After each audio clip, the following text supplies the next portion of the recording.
परमेश्वर ने एक बार फिर से हमारे जीवनों के ऊपर यह अनुग्रह कर दिया है कि हम डिमोनोलॉजी के ऊपर एक बार फिर से अध्ययन करने जा रहे हैं। परमेश्वर के वचन के ऊपर अध्ययन और मनन और चिंतन करने जा रहे हैं। और आज हम इस बात को समझने का प्रयास करेंगे कि एक मसीही के जीवन के अंदर मसीही उस जगह तक कैसे पहुंच जाता है कि वो दुष्ट आत्माओं के पकड़ के अंदर आ जाए या दुष्ट आत्माओं के जाल के अंदर फंस जाने पाए। और हमने बीते दिनों इस बात को सीखा, इस बात को हमने समझा कि किस प्रकार से जब दुष्ट आत्माएं काम करती हैं तो कैसे इन्फेस्टेशन होता है, कैसे वैक्सेशन होता है, कैसे ऑपरेशन होता है, ऑब्सेशन होता है और अंत में जाकर के पोजेशन होता है। हमने देखा कि कैसे कुछ एक्स्ट्रा ऑर्डिनरी एक्टिविटीज जो है वो दुष्ट आत्माओं के द्वारा की जाती हैं। दुष्ट आत्माएं कैसे लोगों को सताती हैं, कैसे लोगों को डराती हैं। दरवाजे खुलते हैं, बंद होते हैं और आवाजें सुनाई देती हैं, टापे सुनाई देते हैं, कदमों की आहट सुनाई देती है।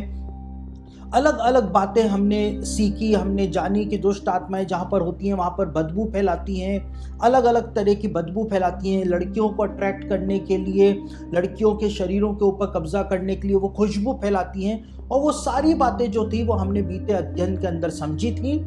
लेकिन आज हम एक अलग विषय समझने जा रहे हैं। ये एक्स्ट्रा ऑर्डिनरी एक्टिविटीज को हमने दुष्ट आत्माओं की देखा, हमने शैतान की एक्स्ट्रा ऑर्डिनरी एक्टिविटीज को बीते समय देखा। लेकिन इस समय आज के दिन हम एक्स्ट्रा ऑर्डिनरी एक्टिविटीज नहीं लेकिन शैतान की ऑर्डिनरी एक्टिविटीज को समझने का प्रयास करेंगे।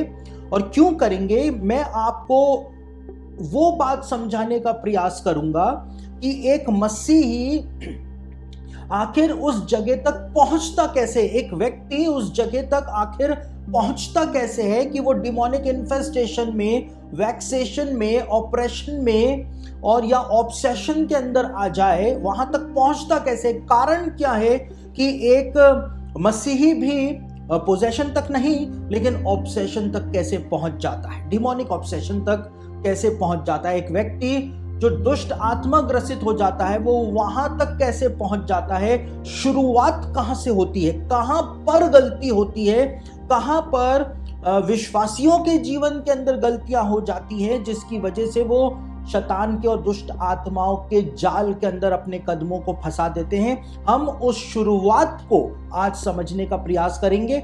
और आप इन सब चीजों को एक बार यदि समझ गए तो अपने जीवन में मैं सोचता हूं आप ऐसी गलतियों को नहीं दोहराएंगे। और अगर ऐसी गलतियों को कर रहे हैं तो आप उनसे तौबा करेंगे, पश्चाताप करेंगे या रिपेंट करेंगे और परमेश्वर के पास माफी मांग करके आ जाएंगे। क्योंकि ये छोटी छोटी गलतियां जो हैं, जो आप कर रहे हैं, ये आपको एक बहुत बड़े खतरे के अंदर डाल सकती हैं। इन सब बातों को आज हम समझने और जानने जा रहे हैं। तो पहले हम कुछ वचनों को पढ़ लेते हैं। हम शैतान को आज शैतान की बाल की खाल निकाल करके हम उसको समझेंगे।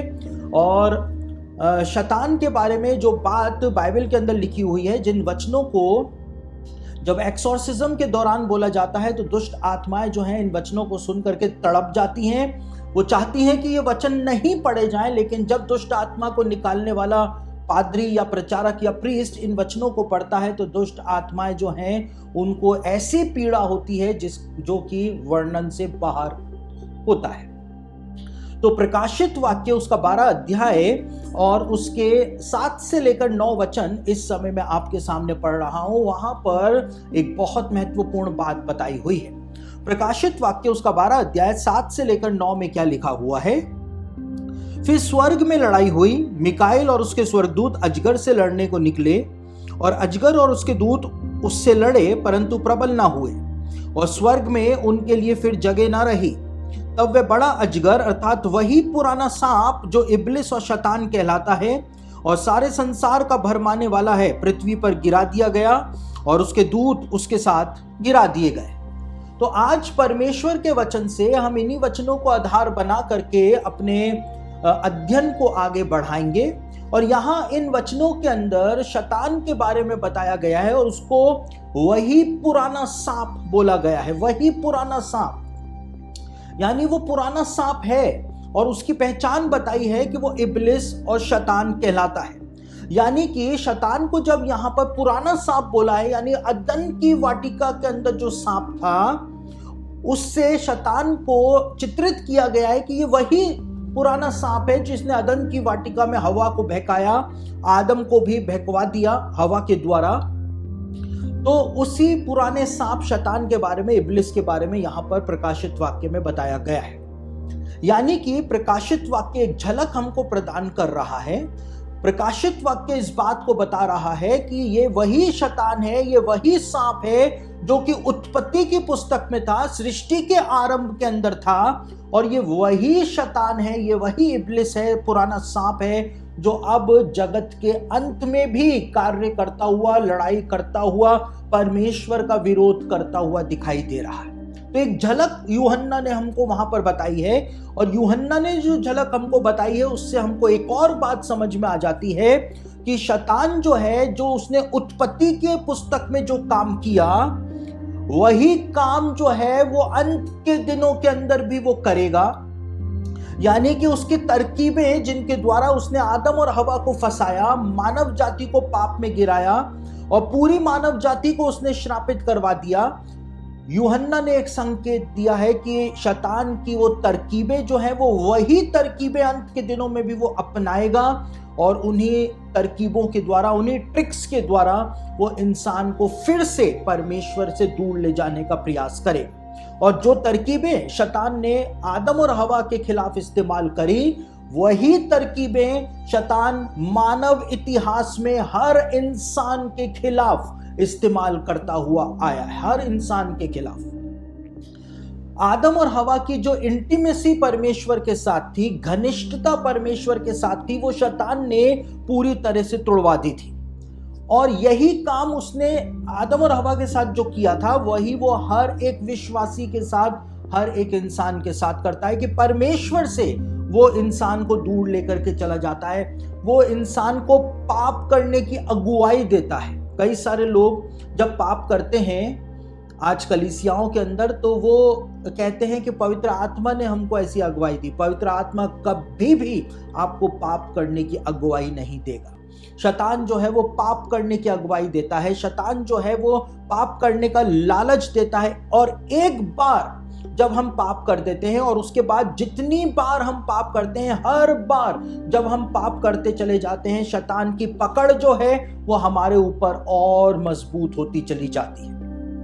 पाप करने के बाद जो गिल्ट हमारे अंदर आता है, जो शर्म हमारे अंदर आती है, वो शर्म जो है वो हमारी परमेश्वर के साथ जो इंटीमेसी है उसको खत्म कर देती है, और वही शर्म जो है हमको परमेश्वर से दूर ले जाती है। वही काम जो उसने आदम और हवा के साथ किया, आदम और हवा परमेश्वर से छिप रहे थे, इंटीमेसी टूट गई थी, वो परमेश्वर से छिप रहे थे। क्यों? क्योंकि उनके अंदर वो गिल्ट आ गया था, और उस गिल्ट की वजह से वो परमेश्वर से छिप रहे थे। तो शैतान की जो योजनाएं हैं, शैतान की जो तरकीबें हैं, उसकी जो ट्रिक्स हैं, उसको वही पुराना सांप इब्लिस कहा गया है। वही पुराना सांप है। वो मानव इतिहास के अंदर 21वीं सदी के अंदर आकर मॉडर्नाइज नहीं हुआ है, वो हाईटेक नहीं हुआ है, लेकिन ये वही पुराना सांप है। उसकी तरकीबें वही हैं, वो उसी तरह से इंसान को फंसाता है, वो उसी तरह से इंसान को गिराता है, विश्वासियों को गिराता है, और उनको परमेश्वर से दूर लेकर के चला जाता है। और आज एक बार हम इस बात को समझ गए कि उसने आदम और हवा के साथ क्या किया, और खास तौर से उसने हवा के साथ क्या किया, क्या तरकीबें, क्या चालें उसने चली, और वही चालें जब वो आज 21वीं सदी के अंदर चल रहा है। एक बार इस कंसेप्ट को यदि हम समझ गए, तो फिर शैतान का कोई भी दाव हमारे ऊपर प्रबल नहीं हो पाएगा। पौलुस कहता है शैतान का कोई भी दाव हम पे नहीं चल सकता है, क्योंकि हम उसकी युक्तियों से अनजान नहीं है। उसका कोई ट्रैप हमारे ऊपर सफल नहीं हो सकता है। कब सफल नहीं होगा? जब हम वचन को समझेंगे, जानेंगे और वचन के अनुसार चलने का प्रयास करेंगे। तो आज हम उसी पुराने सांप शैतान की वो जो चालें हैं, जो उसने आदम और हवा के खिलाफ चली, और आज 21वीं सदी में हर एक मसीही के खिलाफ, विश्वासी के खिलाफ, वो वही चालों को जब चल रहा है, हम उन्हीं चालों को अब समझने जा रहे हैं। तो पहली चाल जो शैतान की होती है, जिसका उपयोग जिसको इम्प्लीमेंट जो है वो शैतान ने अदन की वाटिका में किया था। एक जोड़ा जो अदन की वाटिका में रहता था, जिसको परमेश्वर ने वहां पर रखा था, ब्लेसिंग दी थी, अधिकार दिया था, महिमा दी थी, उस जोड़े के ऊपर, आदम और हवा के ऊपर जो पहला तरकीब शैतान ने चलाई थी, जो वो आज भी चलाता है। सबसे पहले शैतान की ये तरकीब होती है कि वो जो स्त्रियां होती हैं, लड़कियां होती हैं या महिलाएं जो होती हैं, शैतान सबसे पहले उनको ही टारगेट करता है। परिवार की जो लड़कियां हैं, परिवार की जो महिलाएं हैं, सबसे पहले शैतान उनको ही टारगेट करता है। और सारे के सारे इंटरनेशनल एसोसिएशन ऑफ एक्सॉर्सिस्ट जो है, जो रोम के अंदर है, वो अपने आधिकारिक कथन के अंदर, ऑफिशियल स्टेटमेंट के अंदर इस बात को कहती है कि सारे एक्सॉर्सिस्ट इस बात को मानते हैं कि जितनी भी डिमोनिक इन्फेस्टेशन की एक्टिविटीज होती हैं, वैक्सेशन की एक्टिविटीज होती हैं, या ऑपरेशन की एक्टिविटीज होती हैं, या फिर ऑब्सेशन या डिमोनिक पोजेशन की जितनी भी एक्टिविटीज होती हैं, सारे एक्सॉर्सिस्ट इस बात को कहते हैं कि वो अधिकतर महिलाओं के साथ, लड़कियों के साथ ही होती है। क्योंकि शैतान का सबसे पहला टारगेट परिवार की लड़कियां होती हैं, परिवार की महिलाएं उसका सबसे पहला टारगेट होती है। और इंटरनेशनल एसोसिएशन ऑफ एक्सॉर्सिस्ट इस बात को कहती है कि दुनिया में सबसे ज्यादा जो हैं वो महिलाएं ही डीमन पोजेस्ड होती हैं, या महिलाएं ही दुष्ट आत्मा ग्रसित होती हैं। महिलाएं सॉफ्ट टारगेट होती हैं शैतान का। महिलाएं जो हैं वो उसका पसंदीदा टारगेट होती हैं ताकि वो उनके ऊपर हमला करे। और शैतान का प्राइम टारगेट जो होता है वो लड़कियां और महिलाएं होती हैं, स्त्रियां होती हैं। और इसीलिए उसने वही तरकीब जो थी वो अदन की वाटिका के अंदर लागू कर दी थी, उसको उसने इंप्लीमेंट कर दिया था। वो आदम के पास नहीं गया, आदम और हवा एक साथ थे तब वो उनके पास नहीं गया, लेकिन जब हवा अकेली थी तो उसने उसको अपना प्राइम टारगेट बनाया था। और उसने हवा को ही प्राइम टारगेट बना करके उसको बहकाया था, और उसके बाद उसको वो आदम के खिलाफ और परमेश्वर के खिलाफ लेकर के चला गया था। और इसीलिए यूहन्ना कहता है ये वही पुराना सांप है, इसकी तरकीबें नहीं बदली, ये खुद भी वैसा है और इसकी तरकीबें भी वैसी हैं। वो अलग अलग तरीके से उसी एक डिश को अलग अलग जो रेसिपी होती हैं उनसे बना करके वो लोगों के सामने परोसता है, और लोग जो हैं उसकी इन तरकीबों के अंदर फंस जाती हैं। उसकी तरकीबें कभी नहीं बदली। जब भी वो हमला करेगा तो सबसे पहले सॉफ्ट टारगेट, प्राइम टारगेट, उसका पसंदीदा टारगेट जो होता है परिवार की महिलाओं पर, परिवार की जो लड़कियां होती हैं उनके ऊपर वो हमला करके उनको टारगेट करता है। और शैतान आज भी इस काम को करता है। परमेश्वर ने एक बात बोली थी उत्पत्ति की पुस्तक के अंदर, और परमेश्वर ने क्यों शैतान सिर्फ महिलाओं को ही पहले टारगेट करता है, पहले महिलाएं उसके बाद परिवार के पुरुष, तो महिलाओं को ही शैतान क्यों टारगेट करता है? क्योंकि परमेश्वर ने एक बात बोली थी अदन की वाटिका में, उत्पत्ति की पुस्तक उसका 3 अध्याय और उसके 15वें वचन में परमेश्वर ने शैतान को एक बात बोली थी। क्या बोला था? परमेश्वर ने कहा था उत्पत्ति 3:15 में, और मैं तेरे और इस स्त्री के बीच में और तेरे वंश और इस स्त्री के वंश के बीच में बैर उत्पन्न करूंगा। परमेश्वर ने कहा था मैं तेरे और इस स्त्री के बीच में बैर उत्पन्न करूंगा। दुश्मनी जो है वो शैतान और स्त्री के बीच में परमेश्वर ने उत्पन्न की है, और इसीलिए शैतान की दुश्मनी स्त्रियों के साथ है। इसलिए उसका पहला और प्राइम टारगेट जो होता है वो परिवार की स्त्रियां ही होती हैं, क्योंकि उसने वही काम किया था, उसने हवा को बहकाया था। इसलिए परमेश्वर ने स्त्री को ही शैतान का सबसे बड़ा दुश्मन बनाया था। और इसीलिए जो महिलाएं या जो लड़कियां परमेश्वर के वचन के अंदर स्थिर रहती हैं वो शैतान की सबसे बड़ी हार होती है, क्योंकि वो उस भविष्यवाणी को पूरा कर रही हैं कि मैं इस स्त्री के और तेरे बीच में बैर उत्पन्न करूंगा, और बैर उत्पन्न करूंगा, और उसके बाद जब एक स्त्री शैतान को हराती है वो एक बहुत बड़ी बात हो जाती है, बहुत बड़ी बात हो जाती है। तो हम क्या देखते हैं, हवा ने शैतान की बात को सुना जैसा उत्पत्ति की पुस्तक में बताया है, और उसके बाद वो परमेश्वर के खिलाफ चली गई। उसका पति भी परमेश्वर के खिलाफ चला गया, पूरा परिवार डिस्ट्रॉय हो गया, श्राप आ गया, सारी तंगी और तकलीफें आ गई, और स्त्री जो थी वो शैतान से हार गई। लेकिन हम क्या देखते हैं नए नियम में कि एक और स्त्री आती है, और उस स्त्री के पास परमेश्वर का वचन आता है। हवा के पास भी परमेश्वर का वचन आया था। कब आया था हवा के पास? जब आदम ने हवा को बताया था कि इस वाटिका के अंदर सारे फलों को खा सकते हैं, सिर्फ इस एक फल को खाने के लिए परमेश्वर ने मना किया है। तो ये वचन चाहे परमेश्वर ने हवा को दिया हो, चाहे आदम ने हवा को बताया हो, लेकिन ये वचन जो था, परमेश्वर का वचन जो था, वो हवा के पास आया था। लेकिन उसी वचन को उसने रिजेक्ट करके शैतान के वचन के ऊपर विश्वास कर लिया था।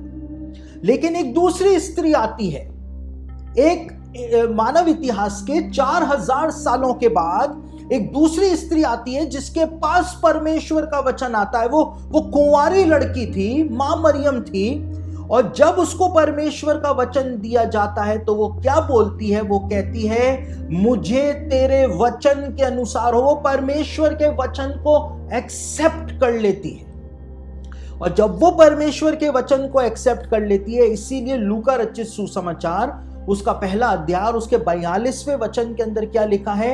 वहां पर लिखा है, एलीशिबा जब मरियम को देखती है, मरियम से मिलती है, तो एलीशिबा कहती है कि तू सारी स्त्रियों के अंदर धन्य है, सारी स्त्रियों में धन्य है। क्यों?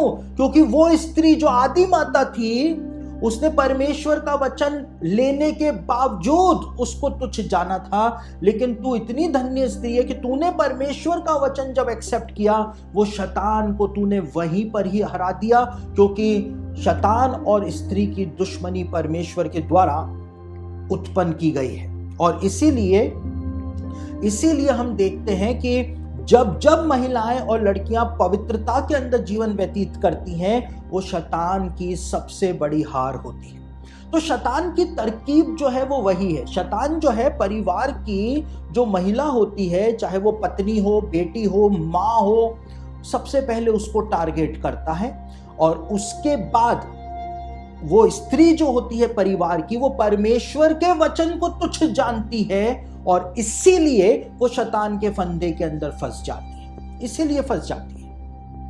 उसके बाद शैतान जो है, जब एक बार वो किसी स्त्री को टारगेट कर लेता है, परिवार को टारगेट कर लेता है, दुष्ट आत्माएं टारगेट कर लेती हैं, उसके बाद वो अपनी दूसरी तरकीब जो है उसको सामने लेकर के आता है। जो तरकीब उसने आदम और हवा के खिलाफ इस्तेमाल करी, उसी तरकीब को वो इंट्रोड्यूस करता है। ये लोग दुष्ट आत्माओं के चुंगल में जो लोग फंस जाते हैं, या उनके घर के अंदर पैरानॉर्मल एक्टिविटीज होती हैं, उनके घर के अंदर दुष्ट आत्माएं घूमती हुई, काले साए घूमते हुए जो दिखते हैं, मैं आपको बता रहा हूं इनकी शुरुआत कहां से होती है। ऐसा क्या कर देते हैं लोग कि ये उस परिस्थिति तक पहुंच जाते हैं, नौबत जो है वहां तक पहुंच जाती है कि दुष्ट आत्मा घर में ही आ जाती है या किसी के शरीर में ही आ जाती है। तो मैं आपको बता रहा हूं शुरुआत कहां से होती है। हमने एक्स्ट्रा ऑर्डिनरी एक्टिविटीज तो बहुत देख ली हमने एक्स्ट्रा ऑर्डिनरी एक्टिविटीज, लेकिन मैं अब आपको मेन चीज बता रहा हूं जिससे आप अपने जीवन को भी सुधार सकते हैं और बच सकते हैं। दूसरा काम जो शैतान करता है, पहले वो स्त्रियों को टारगेट करता है। दूसरा काम, उसकी तरकीबें, पुराने सांप की तरकीब जो है, दूसरा काम वो करता है, वो डिसेप्शन लेकर के आता है। वो भरमाता है अपने टारगेट को। जिसको उसने टारगेट पे ले लिया, जो उसका प्राइम टारगेट है, वो उसको भरमाएगा, वो उसको डिसेप्शन में लेकर के जाएगा। परमेश्वर के वचन, जो परमेश्वर का वचन हवा को दिया गया था, और जो परमेश्वर का वचन हमको दिया गया है, हम उसको पढ़ते हैं, हम उसको जानते हैं, परमेश्वर ने हमको वचन दिया है। परमेश्वर के वचन के प्रति वो विश्वासियों के मनों में शक और गड़बड़ी उत्पन्न करता है। ये उसका दूसरी तरकीब होती है। हवा के साथ यही किया, ये आज हर इंसान के साथ और खास तौर से विश्वासियों के साथ वो ऐसा ही कर रहा है। दूसरा उसका काम है, वो भरमाता है, परमेश्वर के वचन के प्रति शक उत्पन्न करता है, गड़बड़ी उत्पन्न करता है। शैतान ने हवा से जितनी भी बातें करी तो उसने परमेश्वर के वचन को पूरी तरह से नकारा नहीं था। उसने हवा से पूछा था, हवा ने अपनी तरफ से बड़ा चढ़ा करके बोला था। परमेश्वर ने कहा था तू इस वाटिका में इस पेड़ के फल को मत खाना, लेकिन हवा ने अपनी तरफ से बड़ा चढ़ा करके बोला। जब ज्यादा आत्मिक हो जाते हैं तो हम कभी कभी बाइबल से भी आगे निकल जाते हैं, जो बाइबल में नहीं लिखा है वहां वो भी हम बोलना शुरू कर देते हैं। तो हवा ने जो रिप्लाई दिया था शैतान को, हवा कहती है शैतान से कि परमेश्वर ने कहा है कि तुम इस पेड़ का फल ना तो खाना और ना इसको छूना। परमेश्वर ने फल को छूने से मना नहीं किया था, लेकिन हवा ने अपनी तरफ से उस बात को जोड़ा था। अब शैतान ने परमेश्वर के वचन को रिजेक्ट नहीं किया, क्योंकि अगर वो रिजेक्ट कर देता तो हवा जो थी वो तुरंत समझ जाती कि ये परमेश्वर के खिलाफ बोल रहा है, वो परमेश्वर से शिकायत कर देती। तो शैतान इतना बड़ा रिस्क ले नहीं सकता था, भरमाने वाला है वो डिसेप्शन में लेकर के जाता है। तो उसने परमेश्वर के वचन को नकारा नहीं, लेकिन उसने परमेश्वर के वचन में बस थोड़ी सी मिलावट कर दी। वो परमेश्वर के वचन में थोड़ी सी मिलावट कर देता है, और बस एक बार जब उसने परमेश्वर के वचन में थोड़ी सी मिलावट कर दी, उसने कहा हाँ सच है ये बात, और उसने कहा तुम इसको खाओगे तो तुम परमेश्वर के तुल्य हो जाओगे। उसने और ऐड ऑन कर दिया, हवा ने ऐड ऑन किया, अब शैतान ने भी ऐड ऑन कर दिया। तो उसने परमेश्वर के वचन को नकारा नहीं कि परमेश्वर ने झूठ बोला है, परमेश्वर तो झूठा है, परमेश्वर का वचन झूठा है, कुछ भी नहीं बोला, लेकिन उसने परमेश्वर के वचन में मिलावट कर दी। और एक बार जब परमेश्वर के वचन में मिलावट कर दी, शैतान की यही तरकीब रहती है। शैतान हमेशा से यही करता हुआ आया है विश्वासियों के साथ। वो परमेश्वर के वचन को नकारता नहीं है, उसको तोड़ मरोड़ करके परमेश्वर के लोगों के सामने प्रस्तुत करता है। वो सच में झूठ की मिलावट कर देता है ताकि आप पकड़ नहीं पाए। आप इस बात को सोचें कि ये तो वही बोल रहा है जो परमेश्वर का वचन है, लेकिन वो उसके अंदर बस थोड़ी सी मिलावट कर देता है। जैसे दूध के अंदर आप कितना भी पानी डाल दीजिए वो सब दूध हो जाएगा, उसी प्रकार से थोड़ी सी मिलावट वो वचन में कर देता है और उससे पूरा वचन जो है वो खराब हो जाता है। आज शैतान इसी तरकीब को मसीहत के खिलाफ इस्तेमाल कर रहा है। और आप लोग जो घर में बैठ करके मेरी बात को सुन रहे हैं, इस वचन को सुन रहे हैं, आप शैतान के प्राइम टारगेट हैं आज के समय में। और आप में से कई लोग तो उसके पूरी तरह से शिकार हो चुके हैं। जो बात मैं बताने जा रहा हूं, आप लोग हवा के ऊपर दोष लगाते हैं, आप लोग हवा के ऊपर हंसते हैं, और कई तो सोचते हैं, कई महिलाएं तो सोचती हैं अगर मैं होती हवा की जगह तो मैं तो ऐसा करती ही नहीं। कई सारे पुरुष कहते हैं, मैं बचपन में संडे स्कूल जाता था तो आदम और हवा की कहानी जब भी वहां पर सिखाई जाती थी तो मैं अक्सर इस बात को सोचा करता था कि आदम और हवा कितने बड़े बेवकूफ थे।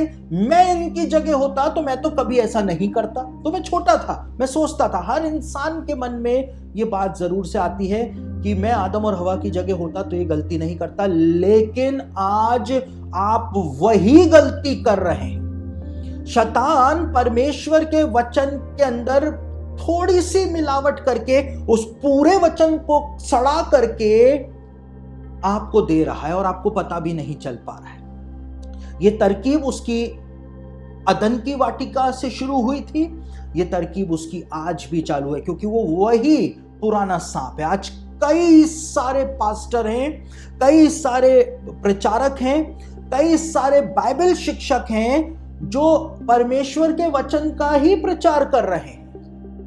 वो परमेश्वर के वचन का ही प्रचार कर रहे हैं। आपको ऐसा लगेगा कि ये तो वही बोल रहे हैं जो बाइबल में लिखा हुआ है भाई, लेकिन वो बस उसमें थोड़ी सी मिलावट कर देते हैं, थोड़ी सी मिलावट। और इसीलिए तो पौलुस कहता है कि हम परमेश्वर के वचन के अंदर मिलावट नहीं करते, हम उनमें से नहीं हैं जो परमेश्वर के वचन के अंदर मिलावट करें। यानी कि पौलुस के जमाने में भी ऐसे पास्टर थे, ऐसे प्रचारक थे, ऐसे प्रेरित थे, ऐसे भविष्यवक्ता थे और ऐसे बाइबल शिक्षक थे पौलुस के जमाने में भी, जो वचन के अंदर, परमेश्वर के वचन के अंदर मिलावट करते थे। और इसीलिए पौलुस इस बात का रेफरेंस देता है।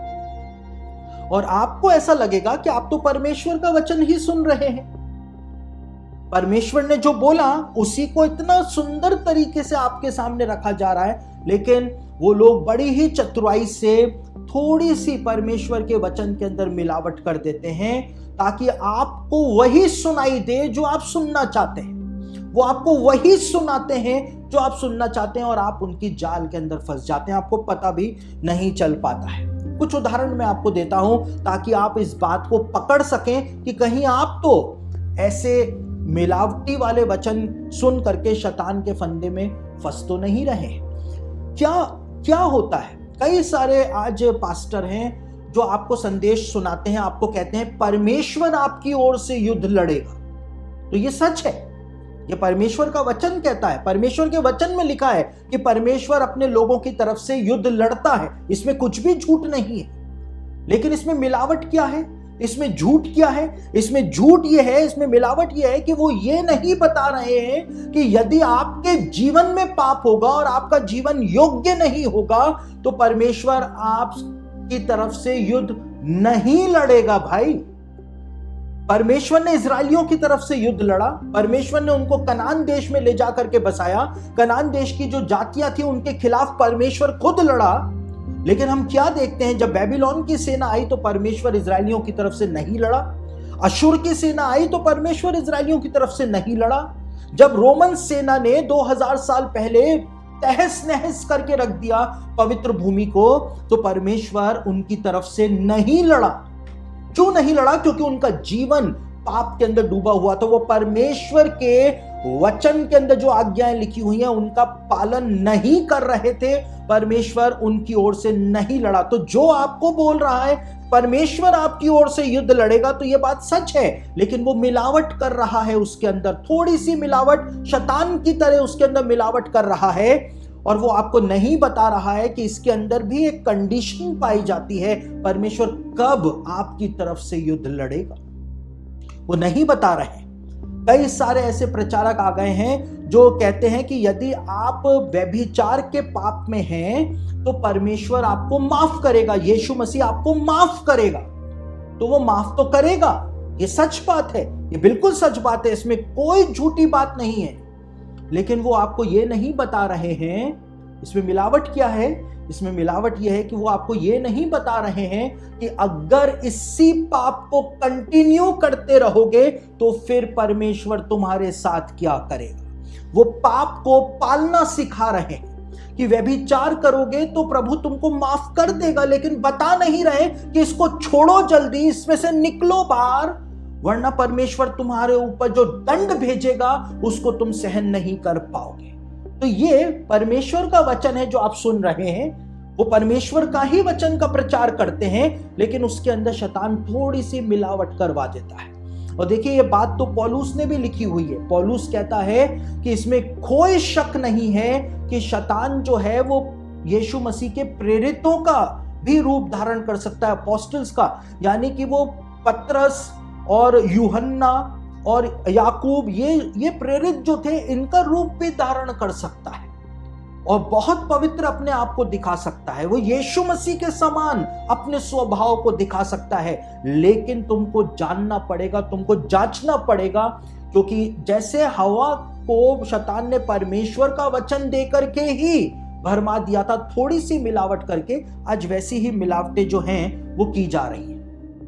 एक और तरीके से आप पहचान सकते हैं, कई सारे जो शिक्षक हैं वो आपको ये शिक्षा देंगे, पास्टर ये शिक्षा देंगे कि परमेश्वर की सेवा के लिए धन दोगे तो परमेश्वर तुमको आशीष देगा। तो ये बात सच है, जो बाइबल में लिखा है परमेश्वर अपने लोगों को आशीष देता है। अगर परमेश्वर के लोग परमेश्वर के काम के लिए धन देते हैं तो परमेश्वर उनको ब्लेस करता है। लेकिन इसमें मिलावट क्या है? वो आपको नहीं बता रहे हैं कि अगर तुम्हारा जीवन योग्य नहीं है तो तुमको आशीषें नहीं मिलेंगी, चाहे तुम लाखों करोड़ों रुपए भी दे दो तो भी तुमको आशीषें नहीं मिलेंगी। वो आपको भरमा रहे हैं। यीशु मसीह ने कहा जिस घर में जाओ वहां पर जाकर के कहना कल्याण हो। अगर उस घर के लोग योग्य होंगे तो कल्याण उतरेगा, वरना कल्याण नहीं उतरेगा। आपका जीवन परमेश्वर की आशीषों को प्राप्त करने के लिए तैयार होना चाहिए, योग्य होना चाहिए, तब परमेश्वर की आशीषें उतरेंगी। लेकिन आपको भरमाया जा रहा है। आप सालों सालों से ऐसे संदेशों को सुन रहे हैं, ऐसे अगुवों के पीछे भाग रहे हैं जो आपको परमेश्वर का वचन तो सुना रहे हैं, उसमें कोई डाउट नहीं है, लेकिन परमेश्वर के वचन में थोड़ी सी मिलावट करके वो आपको सुना रहे हैं। हव्वा ने उस मिलावट वाले वचन को क्या सुन लिया, एक भयानक त्रासदी जो है अदन की वाटिका में हो गई, जिसका परिणाम हम आज भी भुगत रहे, आज भी भुगत रहे। साथ ही साथ कई सारे लोग जो हैं वो आपको प्रचार सुनने को मिलेगा, आप फॉलो कर रहे हैं उन लोगों को। मेरे को एक एक का नाम लेकर के बोलने की जरूरत ही नहीं, आप खुद इतने समझदार हैं कि आप मेरी बात को समझ रहे हैं। कई सारे आपको 3-3, 4-4 साल हो गए। देखिए कोविड से पहले यूट्यूब और ये फेसबुक और इनका इतना कोई चलन नहीं था, लेकिन कोविड से जब ऑनलाइन सेशंस का जमाना आया और उसके बाद जब यूट्यूब पर लोगों ने वचन को सुनना शुरू किया, फेसबुक के ऊपर सुनना शुरू किया, तो तब से आप 3 या 4 साल हो गए हैं, आप लोग एक ही प्रचारक को सुन रहे हैं। वो आपको बस बोल रहा है कि आशीषें आ रही हैं, आशीषें आ रही हैं। आप उसको फोन करके बोलती हैं कि मेरा शराबी पति जो है, आप प्रार्थना कर दो कि मेरा शराबी पति की शराब छूट जाए। वो कहता है हाँ भविष्यवाणी आ रही है, भविष्यवाणी आ चुकी है, तेरे पति की शराब छूट जाएगी, ये हो जाएगा, वो हो जाएगा, सब कुछ बोलता है। लेकिन 3-4 साल हो गए, अभी तक तो ऐसा नहीं हुआ। कई सारे लोग जो है वो कहते हैं कि चंगाई चाहिए तो पैसे दो, 25,000 दो तो हम तुमको ठीक कर देंगे, 50,000 दो तो हम तुमको ठीक कर देंगे। बाइबल में कहां लिखा हुआ है? अभी बीते दिनों हमारे ऑफिस के अंदर एक लड़की का फोन आया और वो मुझसे बात करना चाह रही थी, लेकिन मैं उस समय ऑफिस के अंदर था नहीं। तो हमारी जो ऑफिस की जो स्टाफ है उसने उसका मैसेज लेकर के रखा, मुझको बताया कि वो उसकी माँ जो है वो दुष्ट आत्मा ग्रसित है और वो अपनी माँ के लिए प्रार्थना कराने के लिए एक जगह के ऊपर गई, जगह का नाम नहीं बताऊंगा, उस जगह के ऊपर गई और वहां पर उससे कहा गया कि हाथ रख के प्रार्थना करने के 25,000 रुपए देने पड़ेंगे। वो गरीब परिवार, उसने कहा हमने उधार लेकर के वो 25,000 रुपए दिए और उन्होंने हाथ भी रखा, लेकिन उसकी माँ की दुष्ट आत्मा नहीं निकली। अब दोबारा से प्रार्थना करानी है तो दोबारा से 25,000 रुपए देने हैं। ये क्या हो गया? और फिर उसका फोन वापस से वो कंटिन्यूअसली हमारे ऑफिस में फोन कर रही कि पास्टर साहब से बात करनी है। तो एक दिन मैं था और जब मेरी बात उस बहन से हुई तो उसने वो सारी बातें बताई। तो मैंने उसको कहा बाइबल के अंदर कहां लिखा हुआ है कि आप पैसे दो तो आपको चंगाई मिल जाएगी? यीशु मसीह के पास जो बीमार आए तो यीशु मसीह ने क्या सबको बोला कि 25,000 रुपए का कैश या चेक लेकर के ही मेरे सामने आना, नहीं तो अपनी शक्ल मुझको मत दिखाना? यीशु मसीह ने कब इस बात को बोला? आप भरमाए जा रहे हैं। और फिर उसके बाद वो कंटिन्यूअसली हमारे ऑफिस में फोन करती है, पैसे उसने दिए उसको, परेशान वो कर रही है हमको कि हम उसकी माता जी के लिए प्रार्थना करते हैं, हम कर रहे हैं उसकी माता जी के लिए प्रार्थना, लेकिन बात वही है कि आपको छुटकारा भी नहीं मिल पा रहा है। क्यों? क्योंकि आप गलत संदेशों को सुन रहे हैं, परमेश्वर का गलत वचन अपने अंदर ले रहे हैं, इसलिए आप जाल के अंदर फंसते चले जा रहे हैं। भविष्यवाणी आ रही है, आप बस आज का ये संदेश सुन लेंगे, आपको पवित्र आत्मा मिल जाएगा। ऐवे ही मिल जाएगा क्या? बाप का राज है क्या जो ऐसे ही मिल जाएगा? उसकी एक कीमत चुकानी पड़ती है, एक कीमत चुकानी पड़ती है, तब जाकर के आपको अपने जीवन को उस जगह के ऊपर लाना पड़ेगा कि पवित्र आत्मा के वरदान आपके जीवन के अंदर उतर करके आ जाए। लेकिन आप भरमाए जा रहे हैं। आपका शराबी पति शराब पी पी करके मर जाएगा, लेकिन आप ऐसे ही संदेशों को देखती रह जाएंगी कि हाँ चंगाई आ रही है, चंगाई ऑन द वे है, चंगाई बस रास्ते में पहुंच गई है, मैंने आपका एड्रेस चंगाई को दे दिया है। आप कितने मूर्ख बनते चले जा रहे हैं। आप क्यों सुन रहे हैं ऐसे लोगों को जो आपको मिलावट वाला वचन सुना रहे हैं?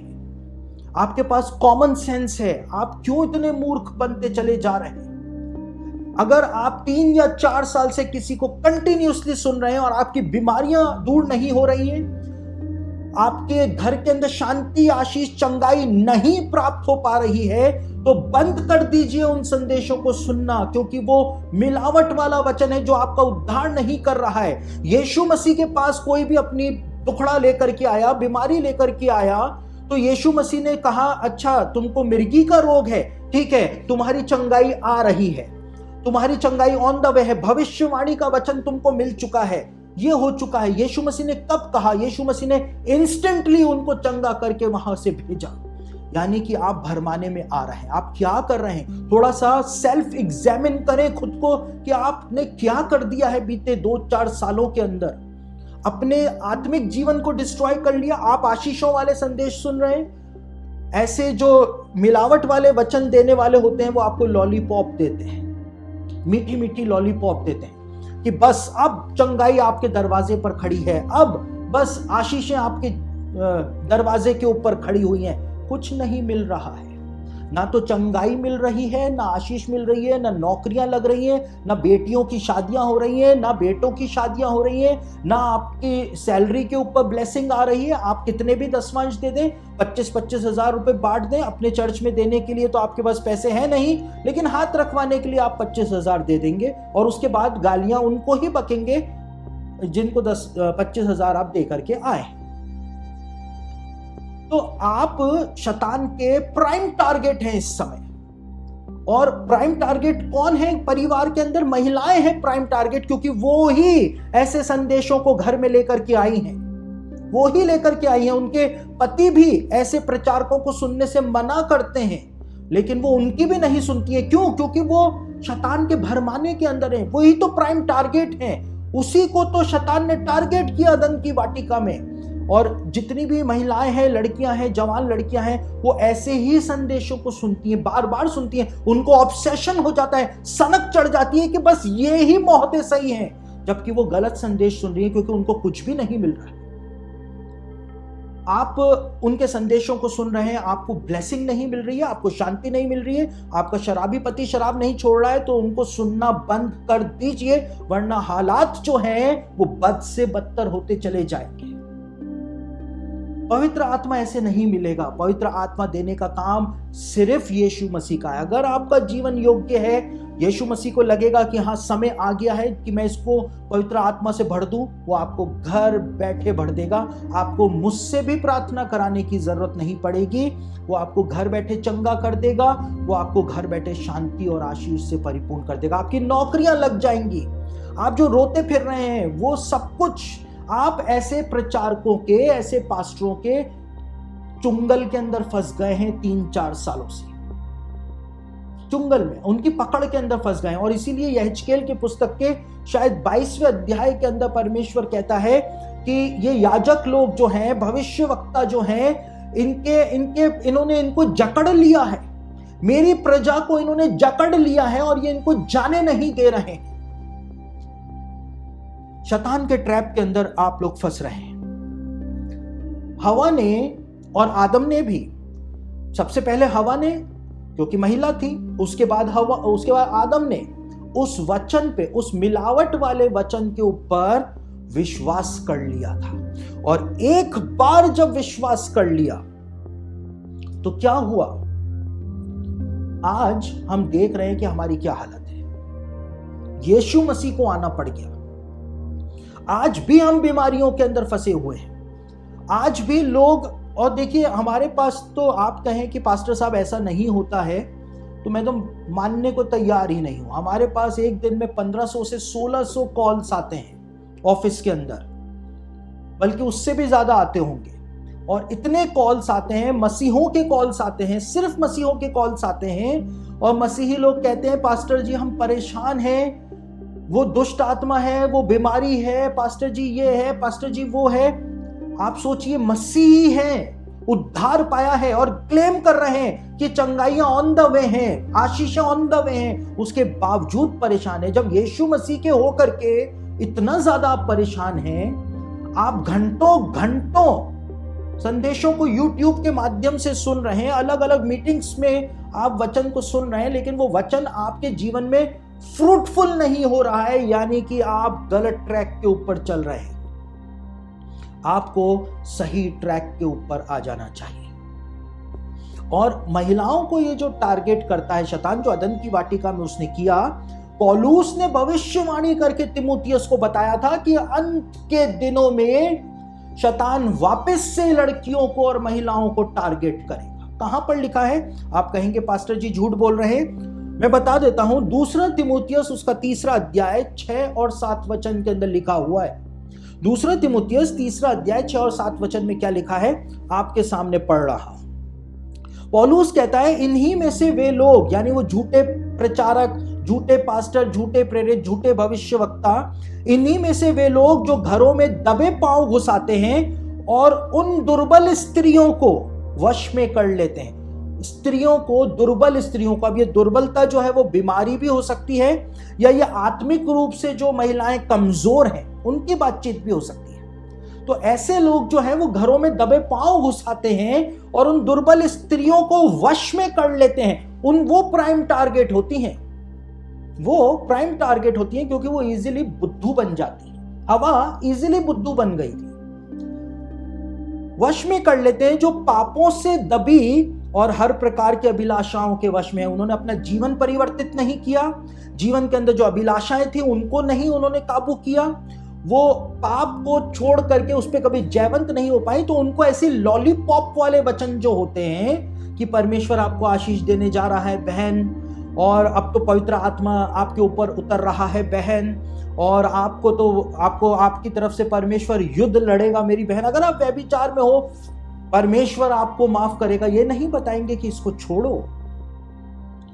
तो जो ऐसे अभिलाषाओं के और पाप के वश में होती है, वो ऐसे लुभाने वाले जो वचन होते हैं, ग्रेट डिसेप्शन जो होता है, उसके अंदर वो पकड़ी जाती हैं, वो उसको जकड़ लेते हैं। और आगे लिखा है, और सदा सीखती तो रहती हैं पर सत्य की पहचान तक कभी नहीं पहुंच पाती हैं। सुबह उठती हैं तब से YouTube के ऊपर वचन सुनना शुरू कर देती हैं, दिन में भी सुनेंगी, शाम को भी सुनेंगी, ऑनलाइन मीटिंग्स में भी अटेंड हो जाएंगी, कन्वेंशंस में भी चली जाएंगी, सीखती तो रहेंगी, लेकिन कभी भी सत्य की पहचान उनको नहीं हो पाती है कि ये मिलावट वाला वचन है, इस वचन को सुन के मुझको कोई आशीष नहीं मिल रही है, मेरे जीवन में कोई बदलाव नहीं आ रहा है, मेरा पति नहीं सुधर रहा है, मेरे बच्चों की दशा नहीं सुधर रही है, कोई ब्लेसिंग नहीं आ रही है, झूठ बोल रहा है, जो भी बोल रहा है इतना मीठा बोल रहा है, सब झूठ बोल रहा है, समझते नहीं है। लिखा है एंड टाइम्स में भी ऐसा होगा, पौलुस ने इस बात को बताया है।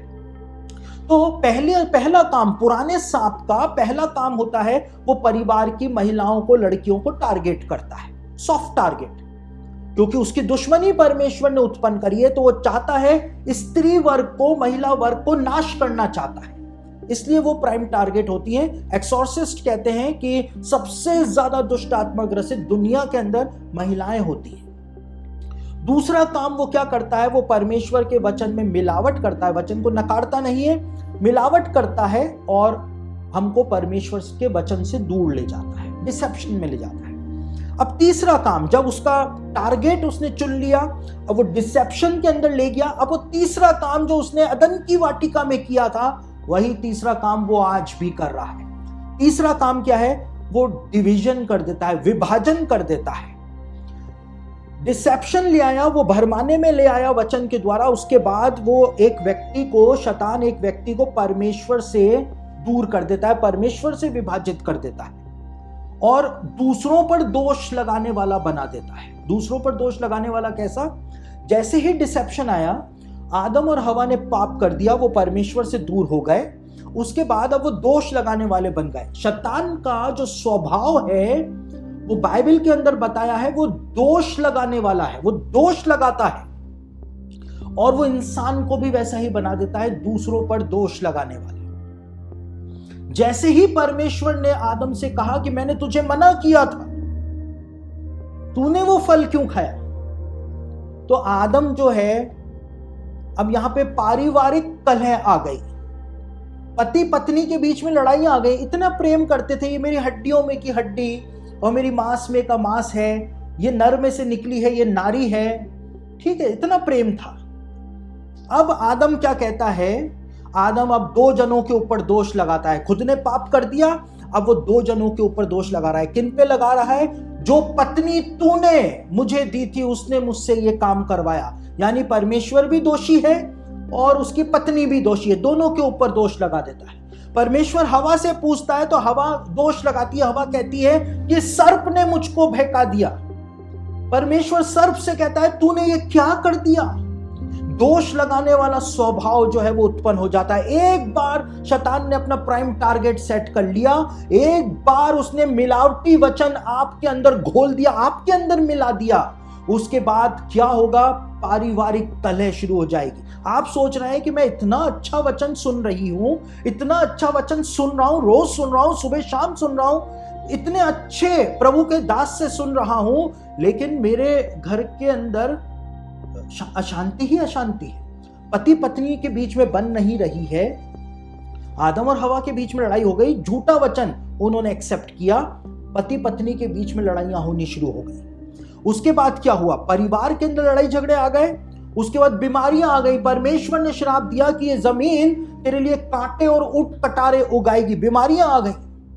उसके बाद क्या? फाइनेंशियल क्राइसिस आ गया। क्यों? क्योंकि झूठा वचन लिया ना साहब, आपने झूठा वचन ले लिया, आपने परमेश्वर के वचन में थोड़ी सी मिलावट करा हुआ वचन एक्सेप्ट कर लिया। और एक बार जब आपने मिलावट वाला वचन एक्सेप्ट कर लिया तो क्या होगा? पारिवारिक कलह आ जाएंगी, घर में लड़ाई झगड़े होंगे, उसके बाद आप बीमारियां घर के अंदर आ जाएंगी। उसके बाद तीसरा काम, फाइनेंशियल क्राइसिस आ जाएगा। फाइनेंशियल क्राइसिस आ गया था अदन की वाटिका में, परमेश्वर ने कहा था तू अपने पसीने की कमाई को खाएगा। फाइनेंशियल क्राइसिस आ गया और उसके बाद मौत आ जाती है। वहां पे लिखा है तू मिट्टी में से बना है, तू मिट्टी में वापस से मिल जाएगा। शैतान ने कुछ भी नहीं किया, परमेश्वर के वचन को लिया, परमेश्वर के वचन में थोड़ी सी मिलावट को किया और उसको हवा को खिला दिया। हवा ने उसी मिलावट वाले वचन को आदम को खिला दिया और क्या हुआ? ये सब कुछ हो गया, परिवार डिस्ट्रॉय हो गया। आप कहीं ऐसे वचन तो अपने परिवार में लेकर के नहीं आ रहे हैं। पवित्र आत्मा के बारे में जो व्यक्ति गलत शिक्षा दे रहा है, कहीं आप ऐसी शिक्षाओं को अपने घर के अंदर तो लेकर के नहीं आ रहे हैं। यूट्यूब के माध्यम से इनविटेशन तो नहीं दे रहे हैं। अभी भी तो हम पुरानी बातों में अटके हुए हैं। कैसे अटके हुए हैं? इब्रानियों की पत्री 6 अध्याय का स्टार्टिंग में पढ़ें तो वहां पे लिखा है कि हम कब तक इन्हीं बातों में अटके रहेंगे। बपतिस्मे, कौन सा बपतिस्मा होना चाहिए, बपतिस्मे के बाद लेइंग हैंड होना चाहिए, वो सारी बातों में कब तक अटके रहोगे? इब्रानियों की पत्री के 6 अध्याय के अंदर लेखक पूछता है। उसी तरह से हम आज अटके हुए हैं। अन्य भाषा होती है या नहीं?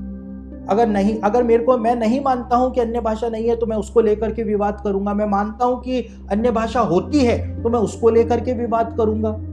पवित्र आत्मा है या नहीं, कौन सा बपतिस्मा होना चाहिए, महिलाएं पास्टर बन सकती हैं या नहीं, कब तक यहां पर फंसे रहेंगे? कब तक फंसे रहेंगे? कब तक इससे बाहर नहीं आएंगे? ये तो आरंभ की बातें हैं, तो कब के पीछे छूट जानी चाहिए थी। अब तक तो हमको परिपक्व हो जाना चाहिए था। और अगर परिपक्व नहीं थे तो आप तो 3 सालों से कंटिन्यूअसली YouTube के ऊपर दिन और रात वचन सुन रहे हैं, फिर भी आपकी कोई भी आत्मिक उन्नति नहीं है, तो फिर आप क्या कर रहे हैं? एक बार झूठा वचन आपने एक्सेप्ट किया, मिलावट वाला एक्सेप्ट किया, पारिवारिक झगड़े बढ़ जाएंगे, फाइनेंशियल क्राइसिस आ जाएगा, घर के अंदर बीमारियां आ जाएंगी और मौत भी आ जाएगी। क्योंकि यही आदम और हवा के परिवार के अंदर शैतान लेकर के आ गया था और वही मिलावट वाला वचन आपके परिवारों के अंदर लेकर के आ जाएगा। तो फादर रिपर्जर, जो कि इंटरनेशनल एसोसिएशन ऑफ एक्सॉर्सिस्ट के मेंबर हैं, उसी के अंदर एक एक्सॉर्सिस्ट हैं, वो अपनी किताब के अंदर एक बात लिखते हैं परिवार के बारे में। एक बात लिखते हैं फादर रिपर्जर, वो कहते हैं कि जो एक वैलिड शादी होती है, वैलिड शादी का मतलब क्या होता है? आज तो शादियों के मायने बदल गए हैं। वैलिड शादी यानी कि शादी होने से पहले जो लड़की है वो मां नहीं बनी, ये वैलिड शादी का एक सबसे पहली शर्त होती है कि भाई एंगेजमेंट हो गई, अब साथ घूम रहे हैं और फिर कंसीव भी कर लिया और बाद में शादी कर ली, वो वैलिड शादी नहीं है परमेश्वर की नजरों में। आपको बुरा लगता हो तो आपको बुरा लग जाए, लेकिन ये बात जो है ये बिब्लिकल है, वो वैलिड शादी नहीं है। तो फादर रिपर्जर कहते हैं कि जो वैलिड शादी होती है, यानी कि जिनकी शादी परमेश्वर के सामने हुई है, परमेश्वर के वचन के आधार पर हुई है, जब ऐसे वैलिड विवाह होते हैं, वैलिड मैरिजेस होती हैं, तो शैतान ऐसे वैलिड मैरिज के जो कपिल होते हैं, पति पत्नी जो होते हैं, उनके लिए एक स्पेशल डीमन अपॉइंट कर देता है, स्पेशल दुष्ट आत्मा उन वैलिड शादियों के ऊपर अपॉइंट कर देता है, ताकि वो डीमन जो है दिन रात प्रयास करता रहे कि कैसे पति को और पत्नी को व्यभिचार के अंदर गिराया जाए, कैसे गिराया जाए। तो फादर रिपर्जर ने इस बात को लिखा, और फादर रिपर्जर इस बात को भी लिखते हैं कि जब एक पावरफुल डीमन को शैतान असाइन कर देता है ऐसे परिवारों के ऊपर, तो वो पावरफुल डीमन जो होता है पहले छोटे हल्के डीमंस को भेजता है। यीशु मसीह ने भी तो कहा कि दुष्ट आत्माएं होती हैं, और यीशु मसीह ने कहा और भी ज्यादा दुष्ट आत्माएं, भयानक दुष्ट आत्माएं होती हैं। तो पहले वो हल्के डीमंस को भेजता है ताकि वो परिवार को तोड़ सके, और उसके बाद फिर उस अपनी वो ग्रैंड एंट्री लेता है, क्योंकि आप लोगों के जीवन या लोगों के जीवन जो है उस समय तैयार हो जाते हैं। अब गलत वचन को अपने घर में लेकर के ना आए। अब गलत वचन कैसे पहचानेंगे, मैंने आपको कुछ एग्जाम्पल्स दिए, सिर्फ कुछ एग्जाम्पल्स दिए जो आपको मिलावट वाले सुना रहे हैं। आप बचिए उनसे। अगर आप 3-3, 4-4 साल आपको हो गए तो अपनी आत्मिक आंखों को और आत्मिक कानों को खोलें।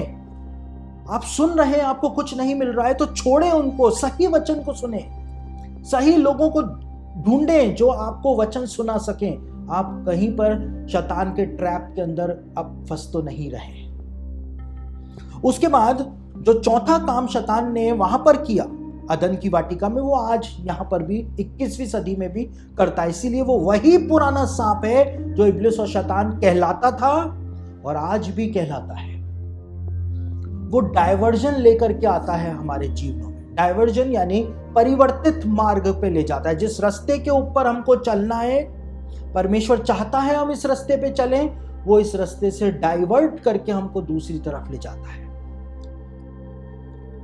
हर इंसान के लिए परमेश्वर के पास एक योजना है, और शैतान हमको डाइवर्जन करके कहीं ले जाता है, डाइवर्ट करके कहीं ले जाता है, ताकि हम जीवन भर परमेश्वर की उस योजना को कभी जान ही नहीं पाए। वो हमको गलत रास्ते पर लेकर के चला जाता है। शैतान ने आदम और हवा के साथ भी ऐसा ही किया था। उनको परमेश्वर ने पूरी पृथ्वी का अधिकार दिया था, वो उनकी विरासत थी, उनका अधिकार था, लेकिन वो उनको गलत रास्ते पर ले गया, झूठा वचन, मिलावटी वचन सुना करके, और आदम और हवा ने अपनी विरासत से हाथ धो दिया। परमेश्वर ने हमको अनंत जीवन के लिए बुलाया है। परमेश्वर ने हमको आशीषों का मूल बनने के लिए बुलाया है।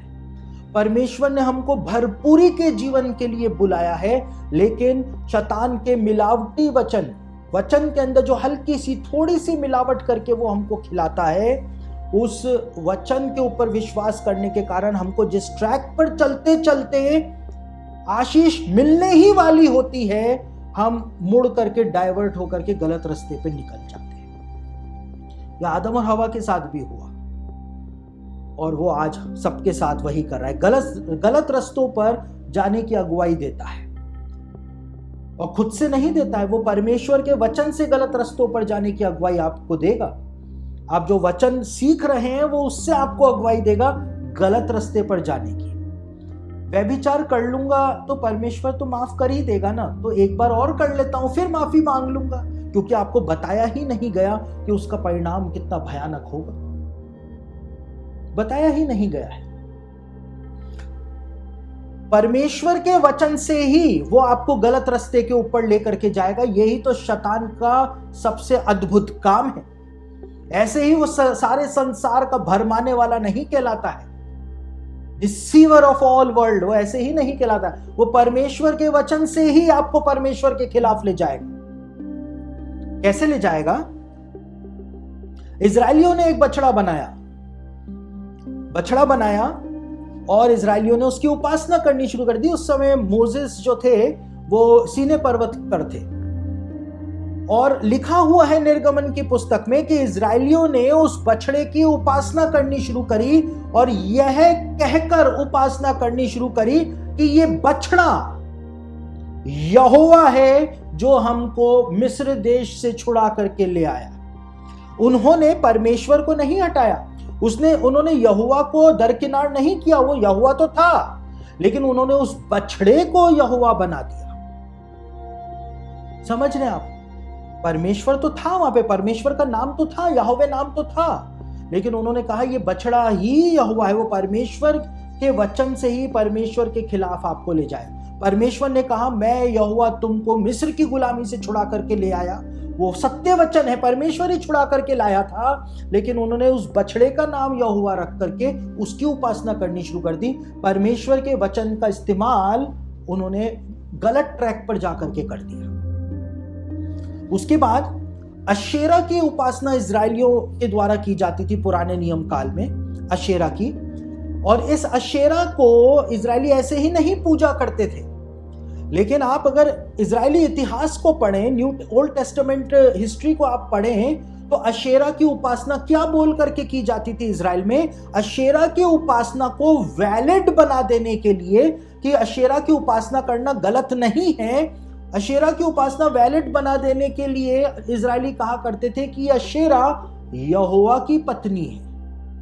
आप इजराइल के अंदर जो जेरूसलेम के अंदर नेशनल म्यूजियम है, उस नेशनल म्यूजियम में कई सारे ऐसे पत्थर, आपको पत्थर के पिलर्स जो हैं, कॉलम्स जो हैं वहां पे रखे हुए मिलेंगे, जिस पर हिब्रू भाषा में लिखा हुआ मिला है कि अशेरा को वो लोग यहोवा की पत्नी बोल करके उसकी उपासना किया करते थे। वही काम तो आज हो रहा है। आज यहोवा की पत्नी भी आ गई है क्रिश्चियनिटी के अंदर, कि वो कोरिया के अंदर बैठी हुई है यहोवा की पत्नी, वो कहती है मैं यीशु मसीह की माँ हूं और यहोवा परमेश्वर की पत्नी हूं। तो ये शैतान जो अदन की वाटिका में करता हुआ आया, डायवर्जन देता हुआ आया, वो आज भी डायवर्जन दे रहा है।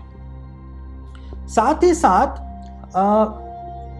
परमेश्वर ने मूसा को कहा था कि जब तू इजरायलियों को सीने पर्वत तक ले आएगा तो वो यहां पर मेरे सामने आनंद मनाएंगे।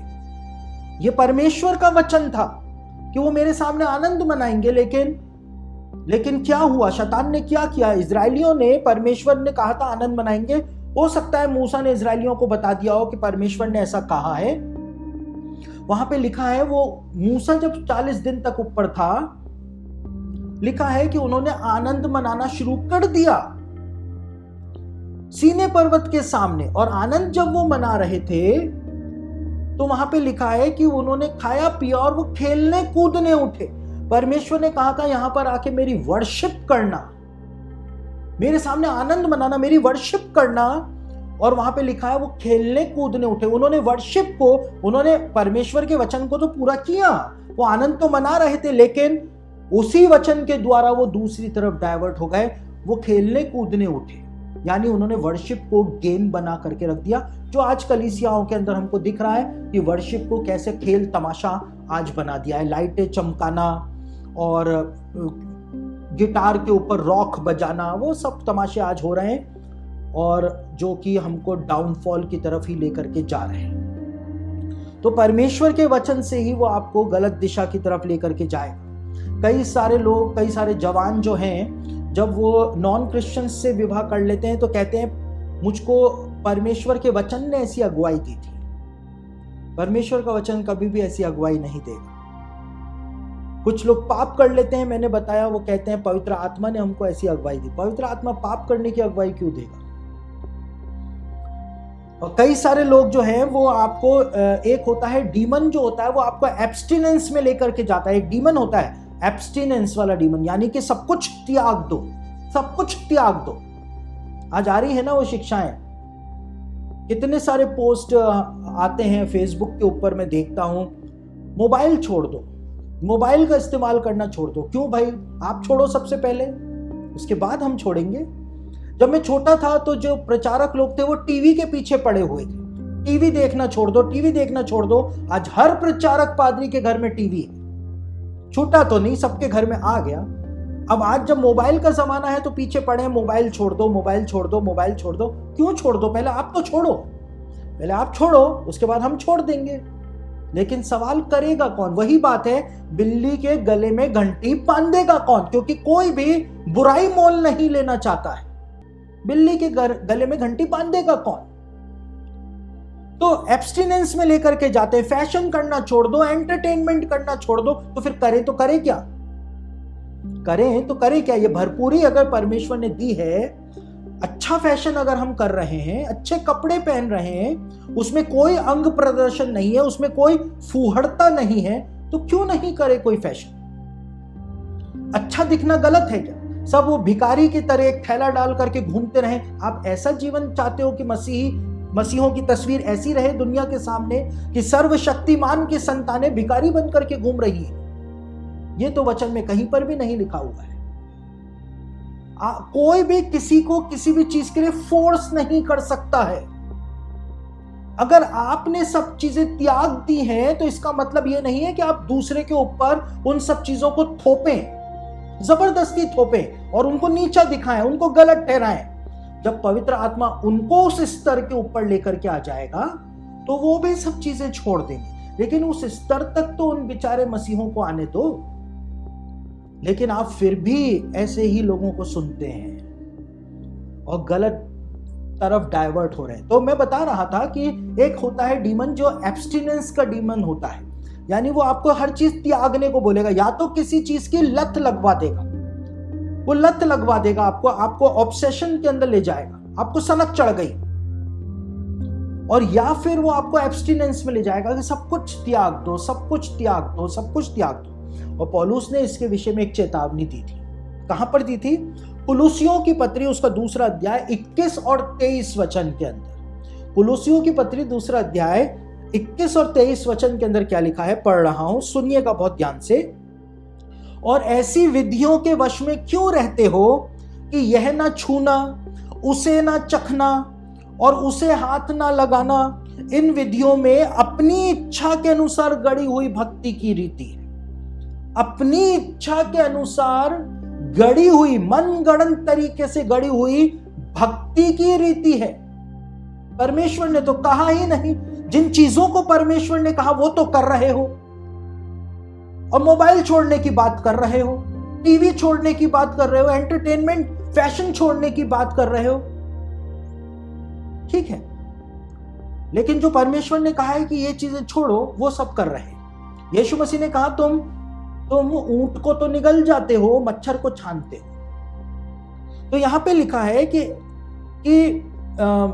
उन विधियों में अपनी इच्छा के अनुसार गढ़ी हुई भक्ति की रीति और दीनता यानी आत्महीनता और शारीरिक योग अभ्यास के भाव से ज्ञान का नाम तो है। हाँ, ये ज्ञानवर्धक बातें हैं, ज्ञानवर्धक बातें हैं कि ये छोड़ दो, वो छोड़ दो, ये कर लो, वो कर लो।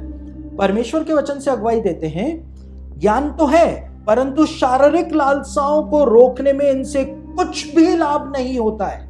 आप सब कुछ त्याग देंगे, आप टीवी देखना छोड़ दीजिए, आप एंटरटेनमेंट छोड़ दीजिए, आप फैशन छोड़ दीजिए, मोबाइल छोड़ दीजिए, आप सब कुछ छोड़ दीजिए, लेकिन शारीरिक लालसाएं क्या रुक जाएंगी? कैसे? जीवन तो परिवर्तित हुआ ही नहीं, अंदर लालसाएं, गंदगी तो भरी पड़ी है। जिस जमाने में मोबाइल टीवी नहीं था, क्या उस समय पाप नहीं होते थे? क्या पाप तो उस समय भी होते थे। यानी कि पाप तो अंदर बसा हुआ है, और इसीलिए पौलुस कहता है इनसे कुछ लाभ नहीं। आत्महीनता में चले जाएं, सब कुछ त्याग दें, इससे कोई लाभ नहीं। इससे शारीरिक अभिलाषाओं को आप नहीं रोक सकते हैं, लेकिन शैतान आपको वचन के द्वारा अगुवाई देगा। वो वचन के अंदर मिलावट करेगा, आपको लगेगा हाँ वचन में ही तो लिखा है, लेकिन उसने उसके ऊपर थोड़ी सी मिलावट कर दी, और वो क्या करेगा? वो चौथा काम करेगा, वो आपको डाइवर्ट कर देगा और परमेश्वर से दूर चले जाएगा। आप खुद की भक्ति में चले जाएंगे, खुद की भक्ति में। पौलुस रोमियो की पत्री में क्या कहता है, यहूदियों के लिए क्या कहता है कि उनको परमेश्वर के लिए धुन लगी रहती है। पौलुस कहता है वो परमेश्वर के लिए दीवाने हैं। यहूदियों के लिए पौलुस कहता है, लेकिन वो कहता है कि वो अपनी धार्मिकता की रीति को स्थापित करना चाहते हैं और परमेश्वर के नियमों का वो पालन नहीं करना चाहते हैं। वो अपनी धार्मिकता खुद बनाना मांगते हैं, लेकिन जो धार्मिकता वचन के अंदर दी गई है कि ये है धार्मिकता, उस धार्मिकता को वो पालन नहीं करना चाहते हैं, उसको फॉलो नहीं करना चाहते। और जब वो यहां तक लेकर के आ जाता है कि वो डाइवर्ट कर देता है परमेश्वर के वचन से, जैसा आदम और हवा को डाइवर्ट करके सारी विरासत छीन ली, नौकर बना दिया, भगा दिया परमेश्वर ने उनको अदन की वाटिका से, यह हालत करा दी। उसके बाद सबसे अंतिम काम शैतान करता है, आज भी करता है, पुराना सांप वही काम, सबसे भयानक काम करता है, सबसे खतरनाक काम करता है। और ये ही वो चरण होता है, ये ही वो जगह होती है, ये ही वो सिचुएशन होती है जब आप डिमोनिक वैक्सेशन में, इन्फेस्टेशन में, पोजेशन में, ऑब्सेशन में वहां तक पहुंच जाते हैं। घर के अंदर साए दिखाई देने शुरू हो जाते हैं, घर के अंदर आवाजें आ रही हैं, घर के अंदर दरवाजे बंद हो रहे हैं, खुल रहे हैं, घर के अंदर बीमारी आ गई, घर के अंदर बदबू आ रही है। ये सारी एक्स्ट्राऑर्डिनरी एक्टिविटी जो होती है वो इस लास्ट जो उसकी चाल है, जो उसका ट्रैप है, जो उसकी तरकीब है, जब ये लास्ट जगह पर वो लेकर के आ जाता है, तब से फिर वो सब कुछ शुरू हो जाता है। मैंने आपको कहा, मैं आपको बता रहा हूं कि शुरुआत कहां से होती है। एक्स्ट्राऑर्डिनरी एक्टिविटीज सुनने में हमको बहुत अच्छा लगता है, बहुत अच्छा लगता है। अच्छा, दुष्ट आत्मा ऐसा भी करती है, अच्छा शैतान ऐसा भी करता है, हाँ तभी ऐसा हो रहा था, हमारे साथ भी ऐसा हो रहा था। तो ये सुनने में बहुत अच्छा लगता है, लेकिन इसकी शुरुआत कहां से होती है वो मैं बता रहा हूं। ये वो आखिरी चरण होता है, सबसे भयानक, जहां पर शैतान लेकर के आ जाता है एक व्यक्ति को। आदम और हवा को भी लेकर के आया और हमको भी यहां पर लेकर के वो आ जाता है, जब तक कि हम सावधान नहीं रहेंगे। हवा को उसका जो आखिरी हथियार जो वो चलता है वो होता है डिस्करेजमेंट, निराशा, जिसको हम कहते हैं आज की भाषा में डिप्रेशन। वो हवा को उसने डिस्करेज कर दिया था, आदम को उसने डिस्करेज कर दिया था। क्यों? क्योंकि उन्होंने मिलावट वाला वचन लिया और उसके बाद उन्होंने पाप कर दिया। पाप करने के बाद परमेश्वर से इंटीमेसी खत्म हो गई, और जब इंटीमेसी खत्म हो गई उसके बाद वो डिस्करेज हो गए कि अब परमेश्वर आएगा तो हम क्या जवाब देंगे।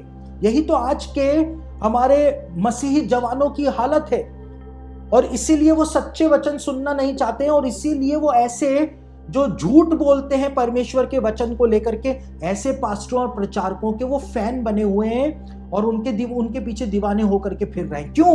क्योंकि वो उनको पाप को पालना सिखा रहे हैं, क्योंकि वो गिल्टी कॉन्शियस है। ये जवान गिल्टी कॉन्शियस हो रखे हैं, क्योंकि इन्होंने पाप किया है और इनको पता है इन्होंने गलत किया। ये गलत आज भी कर रहे हैं, इनको पता है ये परमेश्वर से दूर है, ये डिस्करेज्ड हैं। इसलिए इनको कोई एक रास्ता चाहिए जो इनकी गलत बातों को, कोई तो ऐसा खड़ा हो जाए प्रभु का सेवक जो इनकी गलत बातों को सही ठहरा दे, और इसीलिए ये उसी को चुनते हैं और उसी को सुनते हैं। उसने आदम और हवा को डिस्करेज कर दिया, वो भाग करके परमेश्वर से दूर छिप गए। देखिए, दाऊद जो था वो बहुत चालाक था। दाऊद को ये सारे फॉर्मूले पता थे। उसको पता था कि आदम और हवा जो थे, आदम की गलती ये थी कि आदम परमेश्वर से दूर गया था पाप करने के बाद। दाऊद ने जब पाप किया तो वो भाग करके परमेश्वर के पास गया। आदम परमेश्वर से दूर गया, दाऊद जो था पाप करने के बाद भाग करके परमेश्वर के पास गया। परमेश्वर ने उसको दो ऑप्शन दिए कि या तो मैं तुझे दंड दूं या तेरे दुश्मन तुझे दंड दे। परमेश्वर ने दो ऑप्शन उसके सामने रखे थे। दाऊद ने क्या कहा? दाऊद ने कहा कि प्रभु तू ही मुझे दंड दे, मेरे शत्रुओं के हाथ में मुझको बिल्कुल भी मत छोड़ना। क्योंकि उसने कहा यहोवा तो दयालु है, मुझको मारेगा, दंड देगा, लेकिन अनुग्रह भी करेगा, लेकिन मेरे शत्रु कभी भी मेरे ऊपर अनुग्रह नहीं करेंगे। और उसने कहा प्रभु तू ही मुझको दंड दे। तो परमेश्वर का स्वभाव जो है दाऊद को पता था। उसको पता था आदम की गलती क्या है। आदम परमेश्वर से दूर भागा था, दाऊद परमेश्वर के पास भाग करके आया था। मान ली थी उसने गलती, प्रभु हो गई गलती, मैं कुछ नहीं कर सकता, अब बस तू अपने पवित्र आत्मा को मुझसे अलग मत करना। दाऊद ने रिपेंट कर लिया था।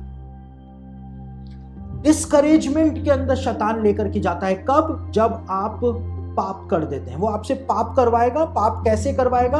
परमेश्वर के वचन के द्वारा गवाही देकर के आपसे पाप कराएगा, क्योंकि आपको पाप को पालना सिखाया जा रहा है। और उसके बाद वो परमेश्वर से जैसे छिप गए थे, मसीही लोग परमेश्वर से छिपना शुरू कर देते हैं। ये क्रिश्चियन ट्रेडिशन के अंदर, कलीसियाई परंपरा के अंदर, ये डिस्करेजमेंट जो होता है, डिप्रेशन जो होता है, इसको एक डीमन के नाम से जाना जाता है, यानी डीमन माना जाता है। डिस्करेजमेंट, डिप्रेशन को एक डीमन माना जाता है मसीही परंपरा में। और कौन सा डीमन माना जाता है? वही डीमन जिसके बारे में भजन संहिता 91 के 6 में लिखा है। साम्स 91 के 6 में जिस डीमन के बारे में लिखा है, वही डीमन माना जाता है डिस्करेजमेंट और डिप्रेशन का। क्या लिखा है? 91 के 6 भजन संहिता में लिखा है, ना उस मरी से जो अंधेरे में फैलती है, और ना उस महारोग से जो दिन दोपहरी में उजाड़ता है। ना उस महारोग से जो दिन दोपहरी में उजाड़ता है। ये दिन दोपहरी में उजाड़ने वाले को कलीसियाई परंपरा में, क्रिश्चियन ट्रेडिशन में, इसको नून डे डेविल कहा जाता था, यानी दिन का शैतान इसको कहा जाता था, जो लोगों को डिस्करेज करता है, जो लोगों को डिप्रेस्ड करता है। यानी कि जब आप परमेश्वर से दूर चले गए तो आप एक डीमन के चुंगल के अंदर फंस जाएंगे। वो आपको डिप्रेस करेगा, वो आपको डिस्करेज करेगा, और वो अंततः आपको सुसाइड तक लेकर के जाएगा। तो ये शैतान की आखिरी तरकीब होती है जिसको वो इस्तेमाल करता है। और जब एक इंसान डिप्रेशन में है, बीमारी हो गई, कोई इलाज नहीं मिल रहा है, बहुत पादरियों से प्रार्थना करा ली, इलाज नहीं मिल रहा है, चर्च चला गया, होली कम्युनियन ले लिया, इलाज नहीं मिल रहा है, परिवार वाले परेशान है, इतनी बड़ी बीमारी हो गई, क्या करें क्या करें, पैसे नहीं है, पैसों की तंगी हो रही है, घर में खुशहाली नहीं है, बेटी का शादी कराई, डिवोर्स होकर के घर में आई, बेटे की शादी कराई, बहू छोड़ करके चली गई, पैसे नहीं है, बहू ने दहेज का केस कर दिया, पूरी तरह से ट्रैप हो रखे, डिस्करेज हो रखे हैं। और डिस्करेजमेंट में वो आपको उस जगह के ऊपर लेकर के आ जाएगा, ऐसे कगार के ऊपर आपको ला करके खड़ा कर देगा कि आपके पास कोई ऑप्शन ही नहीं होगा। आपने पादरियों से प्रार्थनाएं करा ली, आपने हर एक चीज करके देख लिया, आपने बाइबल पर विश्वास करके देख लिया, सब कुछ कर लिया, आपने अपने फेवरेट प्रीचर से, पास्टर से, भविष्यवक्ता को पैसे दे करके आपने प्रार्थना करा ली, कुछ भी नहीं हो पा रहा है। उसके बाद शैतान आपको जब इस जगह के ऊपर लेकर के आ जाता है, उसके बाद जब आप पूरी तरह से डिस्करेज हो रखे हैं, तब शैतान आपके सामने उस ऑप्शन को प्रस्तुत करता है जो कि ऑकल्ट का ऑप्शन है, जो कि जादू टोने का ऑप्शन है, जो कि बाबा के पास जाकर के बीमारियों से छुटकारा पाने का ऑप्शन है, किसी आत्मा को बुला करके उससे मदद मांगने का ऑप्शन है। वो तब आपको वहां पर लेकर के जाता है। शादी नहीं हो रही है, दूसरों की शादियां हो गई, मैं बैठा हुआ हूं, मेरी शादी होगी भी या नहीं, कुछ तो मिल जाए मुझको, किसी आत्मा को बुला करके पूछ लेता हूं, क्योंकि खुदा तो है ही नहीं, खुदा तो सुनता ही नहीं है, कितनी प्रार्थना करूं, किस किस से कराऊं, किस किस को पैसे दूं प्रार्थना करने के लिए। वो आपको उस जगह के ऊपर लेकर के आ जाएगा, और तब वो आपके सामने एक ऑप्शन रखेगा। क्यों वो आपके सामने ये ऑप्शन रखेगा? क्योंकि आप डिप्रेस हैं, आप डिस्करेज हैं, निराशा में डूबे हुए हैं, आपके पास कोई रास्ता आपको दिख नहीं रहा है। तब वो आपको ऑकल्ट का रास्ता दिखाएगा। तंत्र मंत्र, जादू टोना, बाजीगर, भूत सिद्धि करने वाले, इनके पास वो आपको जाने का अवसर प्रदान करेगा। और एक बार जब आप चले जाएंगे तो उसके बाद वो सारी एक्स्ट्रा ऑर्डिनरी एक्टिविटीज आपके घर में और जीवन में शुरू हो जाएंगी, जिसके बारे में हमने बीते अध्ययनों से लगातार देखा है। तब आपको काले साए घर में घूमते हुए दिखाई देंगे, तब आपको आवाजें सुनाई देंगी, तब आपको चीजें गायब होती हुई दिखाई देंगी, जब आपको चीजें उड़ती हुई इधर से उधर होती हुई दिखाई देंगी, तब आपको घर के अंदर दुष्ट आत्मा दिखाई देगी, तब आपको ऑब्सेशन होगा, तब आपको ऑपरेशन होगा, दुष्ट आत्मा नाखून मारेगी, दुष्ट आत्मा उल्टा क्रूस बना देगी शरीर के ऊपर, वो सब कुछ होगा। लेकिन शुरुआत कहां से होगी? यहां से होगी। क्यों होगी? क्योंकि परमेश्वर का वचन की आपने सुनी नहीं, आप तो मिलावट वाला वचन सुन रहे थे। तो परमेश्वर आपसे बात क्यों करेगा? आपने परमेश्वर की आवाज को तो कभी सुना ही नहीं। आप तो अपने फेवरेट पास्टर की, फेवरेट प्रचारक की, फेवरेट भविष्यवक्ता की बात सुन रहे थे। परमेश्वर के वचन को तो आप पढ़ते नहीं थे, क्योंकि जो इसने बोल दिया वो पत्थर की लकीर है। परमेश्वर का वचन झूठा आपके लिए हो गया था। आपकी दशा जो है वो राजा शाऊल की तरह हो जाएगी। राजा शाऊल जो था, उसका अंतिम विकल्प क्या था? परमेश्वर ने पवित्र आत्मा का अभिषेक दिया था, परमेश्वर ने उसको इज़राइल का राजा बनाया था। उसका अंत क्या हुआ? परमेश्वर ने उससे बात करनी बंद कर दी। शमूएल भविष्यवक्ता मर चुका था, शमूएल भी जरिया जो था खत्म हो चुका था। अब उमीम और तुमीम से परमेश्वर बात नहीं कर रहा था उसको, एपोद के द्वारा परमेश्वर बात नहीं कर रहा था उससे, क्योंकि उसका जीवन जो था वो गलत था, उसका जीवन टेढ़ा था, वो गलत मार्ग पे डाइवर्ट होकर के चला गया था। तो एंड क्या हुआ? वो एक जादू टोना करने वाली के पास जाता है, भूत सिद्धि करने वाले के पास जाता है, परमेश्वर के द्वारा चुना गया, पवित्र आत्मा के द्वारा अनॉइंट किया गया, इज़राइल का राजा जिसको परमेश्वर ने बनाया, अपनी प्रतिज्ञाएं उसको परमेश्वर ने दी, वो व्यक्ति डिस्करेज होकर के, डिप्रेस होकर के अंत में गया भूत सिद्धि करने वाली के पास। और जब उसने एक बार लाइन को क्रॉस किया, शाऊल का परिणाम क्या हुआ? राजा शाऊल ने आत्महत्या करके अपनी जीवन लीला समाप्त करी थी, आत्महत्या करके, जो कि इज़राइल के अंदर एक सबसे बड़ा पाप परमेश्वर के विरुद्ध माना जाता था। तो शैतान जो है आपको इस जगह पर लेकर के आएगा, वो पुराना सांप है, उसकी तरकीबें वही हैं, वो आपको इस तरह से बच करके जाने नहीं देगा। आप सोचेंगे कि मैं उसको चला लूंगा, आप नहीं चला सकते हैं। आपकी उम्र क्या है? 20 साल, 30 साल, 40, 50, 60, 70, 80 साल। शैतान उस समय से है जब परमेश्वर ने सृष्टि की रचना करी थी। उसके पास जितना अनुभव है, उसके पास जितना एक्सपीरियंस है इंसान को लेकर के, उतना हमारे पास नहीं। वो आपको यूं चला सकता है और आप यूं चल भी रहे हैं। वो खुद नहीं आ रहा है। शैतान सींग लगा करके या सांप की तरह जुबान बाहर निकाल करके शैतान नहीं आएगा। वो परमेश्वर के वचन को लेकर के आएगा और उसके बाद उस वचन के ऊपर वो थोड़ी सी मिलावट कर देगा, थोड़ी सी हवा के सामने उसने थोड़ी सी मिलावट करी और सब कुछ तबाह हो गया।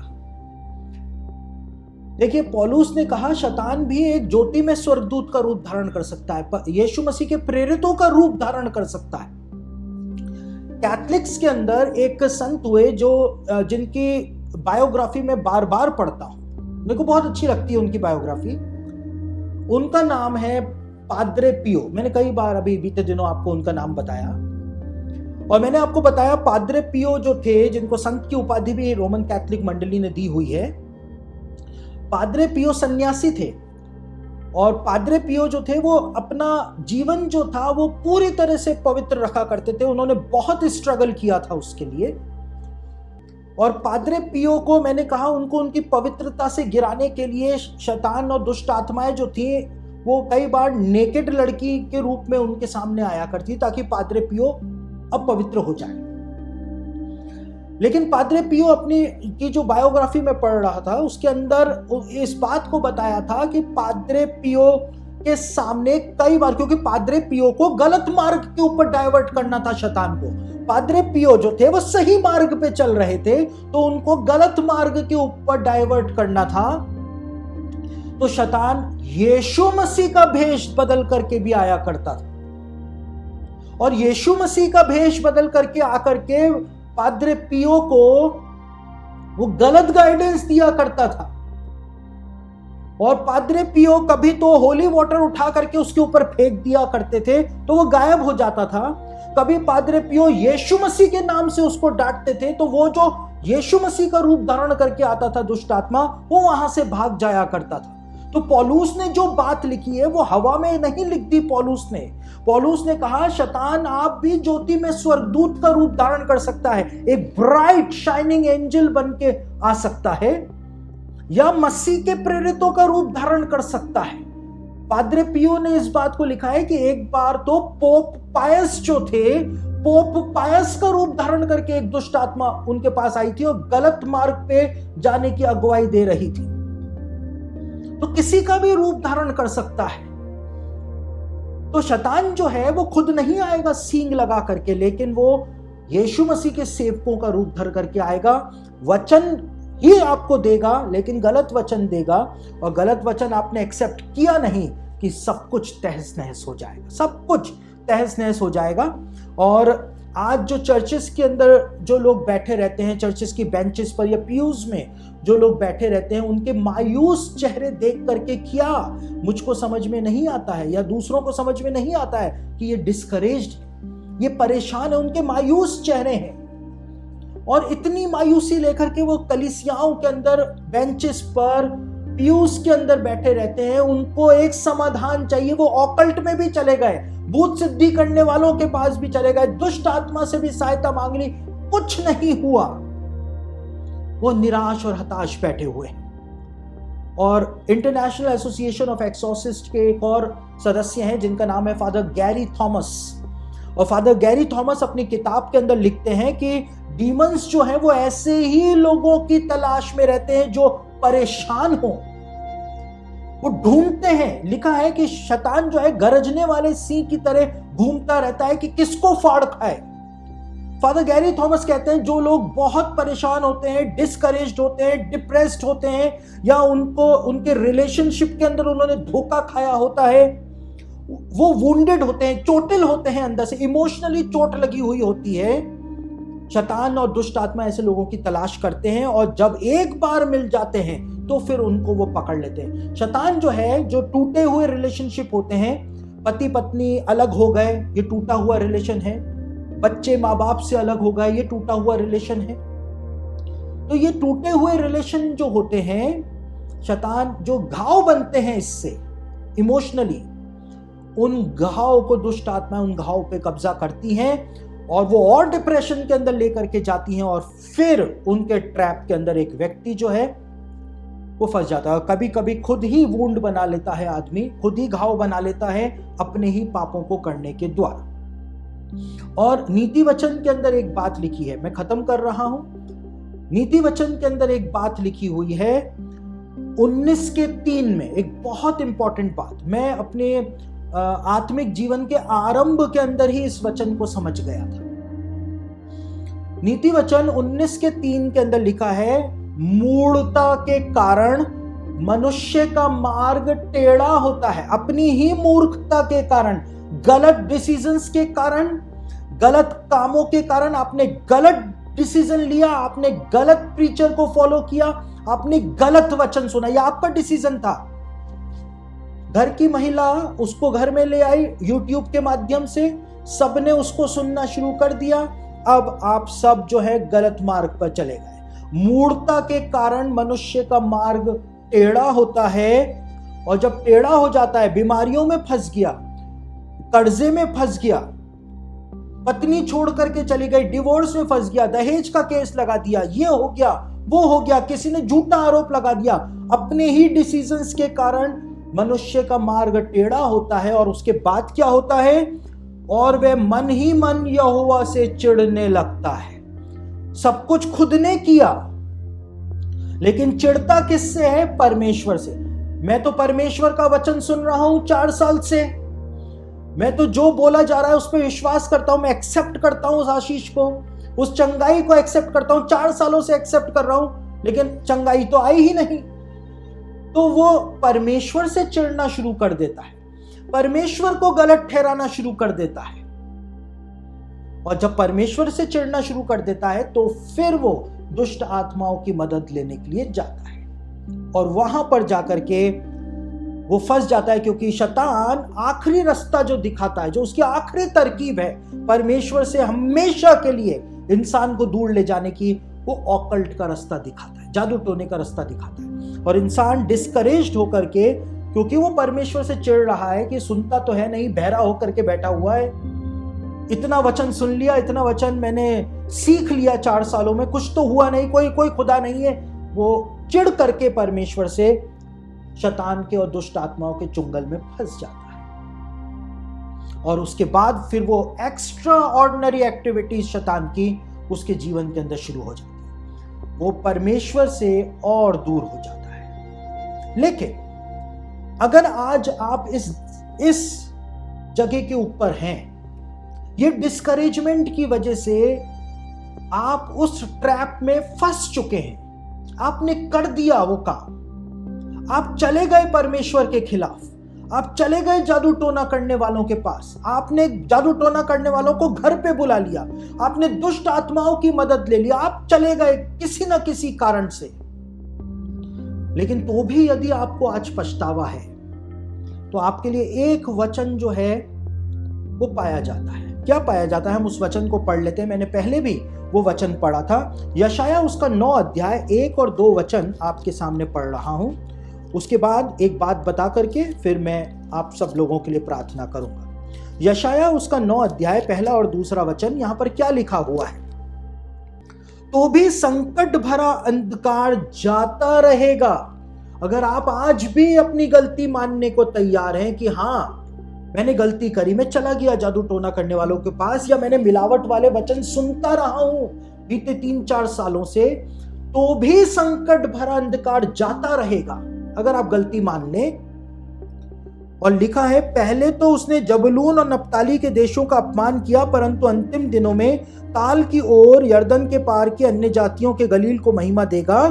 जो लोग अंधियारे में चल रहे थे उन्होंने बड़ा उजियाला देखा, और जो लोग घोर अंधकार से भरे हुए मृत्यु के देश में रहते थे उन पर ज्योति चमकी। यानी कि अभी भी यदि आप अपनी गलती को मान लेते हैं, अपने टाइज ब्रेक कर लेते हैं, आप वो बंधन खुद ही तोड़ देते हैं कि ये गलत वचन मुझको सिखा रहा है इतने सालों से, इतने साल बीत गए, आज तक तो चंगाई मुझको नहीं मिली, ये आशीषों का प्रॉमिस मुझको दे रहा है लेकिन आज तक तो आशीष मिली नहीं, ये बोल रहा है कि हाँ मेरा पति सुधर जाएगा, सुधरा तो नहीं, और बिगड़ता चला जा रहा है। यदि आप ऐसे लोगों से, जो आपको मिलावट वाला वचन सिखा रहे हैं, सुना रहे हैं, इनसे अपने रिश्ते को तोड़ देते हैं, तो संकट भरा अंधकार जो आपके ऊपर आ गया है वो जाता रहेगा। और चाहे मृत्यु के देश के अंदर भी आप बैठे हुए होंगे, तो भी आपके ऊपर यीशु मसीह का उजियाला चमक जाएगा, तब चमकेगा। और इसीलिए भजन संहिता यहां पर लिखा है, मैंने पढ़ा नीति वचन के अंदर, कि मूढ़ता के कारण मनुष्य का मार्ग टेढ़ा होता है और वो मन ही मन यहोवा से चिढ़ने लगता है, लेकिन इसका तोड़ भजन संहिता में बताया हुआ है। भजन संहिता 107 के 17 से लेकर 20 वचन के अंदर क्या लिखा है कि जब मूढ़ता के कारण मनुष्य का मार्ग टेढ़ा हो जाए तब उसको क्या करना चाहिए। आपके सामने पढ़ रहा हूं, भजन संहिता 107 के 17 से 20 में लिखा है, मूढ़ अपनी कुचाल, गलत कामों के कारण और अधर्म के कामों के कारण अति दुखित होते हैं। उन्होंने ही तो गलती करी तो वो ज्यादा दुखी होते हैं। उनका जी सब भांति के भोजन से मिचलाता है, भोजन करने का भी मन नहीं करता है, और वे मृत्यु के फाटक तक पहुंच जाते हैं। जिनको बड़ी बड़ी बीमारियां हो जाती हैं, मैं नाम नहीं लूंगा, लेकिन जिनको बड़ी बड़ी बीमारियां हो जाती हैं तो उनकी भूख खत्म हो जाती है, उनको भूख नहीं लगती है, फिर भूख मर जाती है और वो मृत्यु के फाटक तक पहुंच जाते हैं। उनको पता है कि अब कोई ऑप्शन नहीं बचा। तब वे संकट में यहोवा की दुहाई देते हैं। अब वो मूढ़ ने अपनी मूढ़ता के कारण गलत ट्रैक पकड़ के सब कुछ बर्बाद कर दिया, लेकिन अभी भी परमेश्वर का अनुग्रह देखिए, इतना परमेश्वर की इंसल्ट आपने करी, उसके बावजूद परमेश्वर का अनुग्रह देखिए। यहां पे लिखा है, तब वे संकट में यहोवा की दुहाई देते हैं, ये मूढ़ लोग, और वह सकेती से उनका उद्धार करता है। जिस सकड़े जगह के ऊपर वो फंस गए हैं, अब वहां से वो निकल नहीं पा रहे हैं, सकेती से उनका उद्धार करता है, यानी उनको बचाता है। वह अपने वचन के द्वारा, अब असली और ओरिजिनल और प्योर और होली वचन जो है, उसके द्वारा उनको चंगा करता है। और जिस गड्ढे में वो पड़े हुए हैं, कब्र के गड्ढे में जहां पर वो पड़े हुए हैं, वहां से भी उनको निकाल करके बाहर ले आता है। किसके द्वारा? अपने सच्चे वचन के द्वारा। मिलावटी वचन के द्वारा लिखा है मूड जो है कब्र तक पहुंच जाता है। और खुशकिस्मत होते हैं वो लोग जो अंतिम क्षण में आइडेंटिफाई कर लेते हैं कि मैं भरमाने में आया आज तक इस वचन को सुन करके, और वो वहां से जब परमेश्वर की दुहाई देते हैं, तब परमेश्वर अपना खरा वचन भेजता है, सच्चा वचन भेजता है, जिस वचन के अंदर कोई मिलावट नहीं है। वो वचन परमेश्वर भेजता है, उनको चंगा कर देता है और कब्र में से भी निकाल करके बाहर ले आता है। तो यदि आज आप उस जगह के ऊपर खुद को पाते हैं कि हां आपसे गलती हो गई, आप मिलावट वाले वचन सुन रहे हैं, आज भी सुन रहे हैं, थोड़ी देर पहले तक भी आपने सुने, तो आज समय आ गया है कि आप रिपेंट करें, क्योंकि अगर देर हो गई तो फिर आपके लिए सचमुच में बहुत देर हो जाएगी। परमेश्वर ने आपको एक रास्ता दिखाया है, क्योंकि वो आपसे प्रेम करता है और उसने आपको बताया है कि आप कहां पर गलती कर रहे हैं। आप परमेश्वर से प्रार्थना करके पूछ रहे हैं कि प्रभु मुझको आशीष क्यों नहीं मिल रही है, मुझको चंगाई क्यों नहीं मिल रही है, क्यों मेरी बेटी की शादी नहीं हो रही है, क्यों मेरे बेटे के साथ ऐसा हुआ, क्यों हमारे परिवार के अंदर शांति नहीं है। ये क्यों का जवाब जो है वो परमेश्वर ने आज आपको दे दिया। छोड़ दीजिए ऐसे लोगों के पीछे जाना, ऐसे पादरियों के, ऐसे प्रचारकों के, ऐसे भविष्य वक्ताओं के, ऐसे झूठे प्रचारकों के पीछे जाना छोड़ दीजिए जो आपको पाप को पालना सिखा रहे हैं। वो आपको पाप को छोड़ना नहीं, पाप को पालना सिखा रहे हैं। उनको छोड़िए और सही ट्रैक के ऊपर आ जाइए।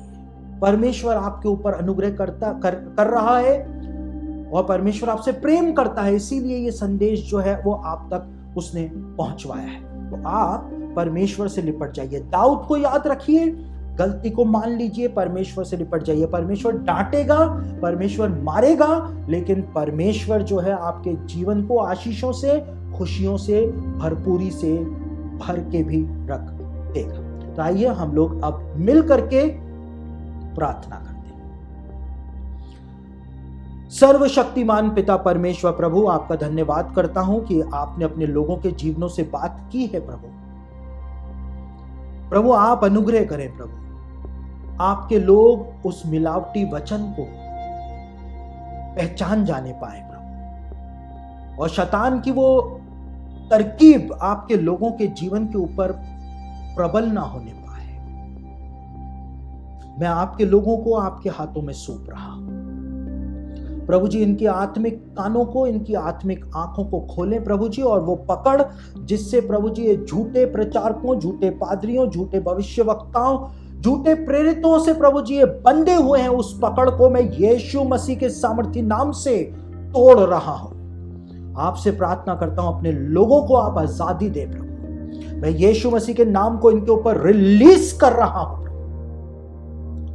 ललिता नाम की एक बहन इस समय मुझको सुन रही है, और ललिता तेरे मन के अंदर जिस सेवक का नाम आ रहा है, जिसका वचन तू निरंतर सुनती है, सुबह शाम दिन रात सुनती है, जिसका नाम तेरे मन के अंदर आ रहा है, वही है जिसकी वजह से परमेश्वर का दंड तेरे जीवन के ऊपर आया है। ललिता तेरा नाम है। इसी समय परमेश्वर के सामने पश्चाताप कर ले प्रभु। ललिता के ऊपर अपनी अद्भुत महिमा को आप प्रकट करें। एक भाई है जिसका नाम है बेंजामिन,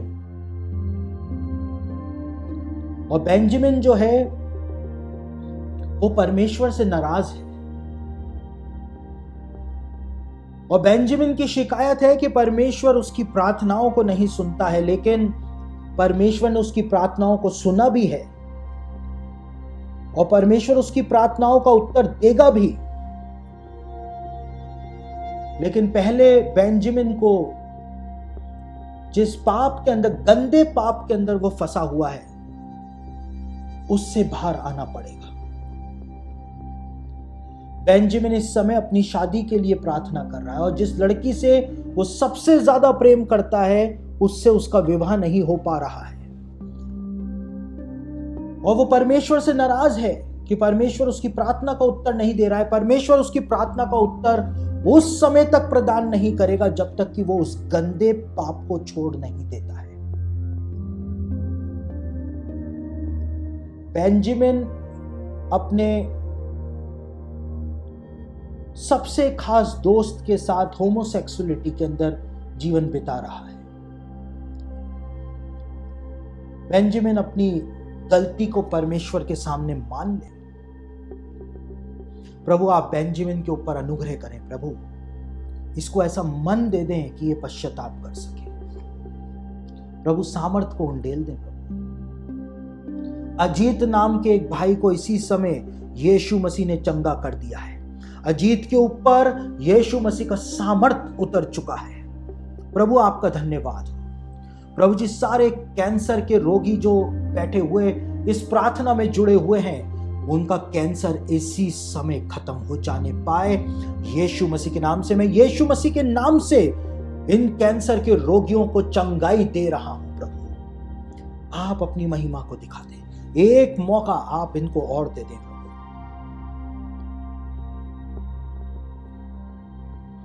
प्रभु आप अपनी महिमा दिखाएं। आपके लोगों के जीवनों में पवित्र आत्मा का अद्भुत काम होने पाए। प्रभु आपकी कृपा इस प्रकार से लोगों के जीवन में आने पाए कि इनके जीवन के अंदर जो अशांति है, परिवारों के अंदर जो लड़ाई झगड़े हैं, जो फाइनेंशियल क्राइसिस है, जो श्राप हैं, वो सब यीशु के नाम से दूर हो जाने पाए।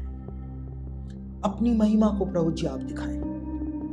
प्रभु जी ऐसे सारे झूठे सेवक जो मसीह के सेवकों का रूप धर के प्रभु जी उन्होंने इनके जीवनों के ऊपर कब्जा कर लिया है, प्रभु जी उनके चुंगल के अंदर ये फंस गए हैं। प्रभु जी वो सारी पकड़ को एक बार फिर से मैं यीशु मसीह के सामर्थी नाम से तोड़ रहा हूं।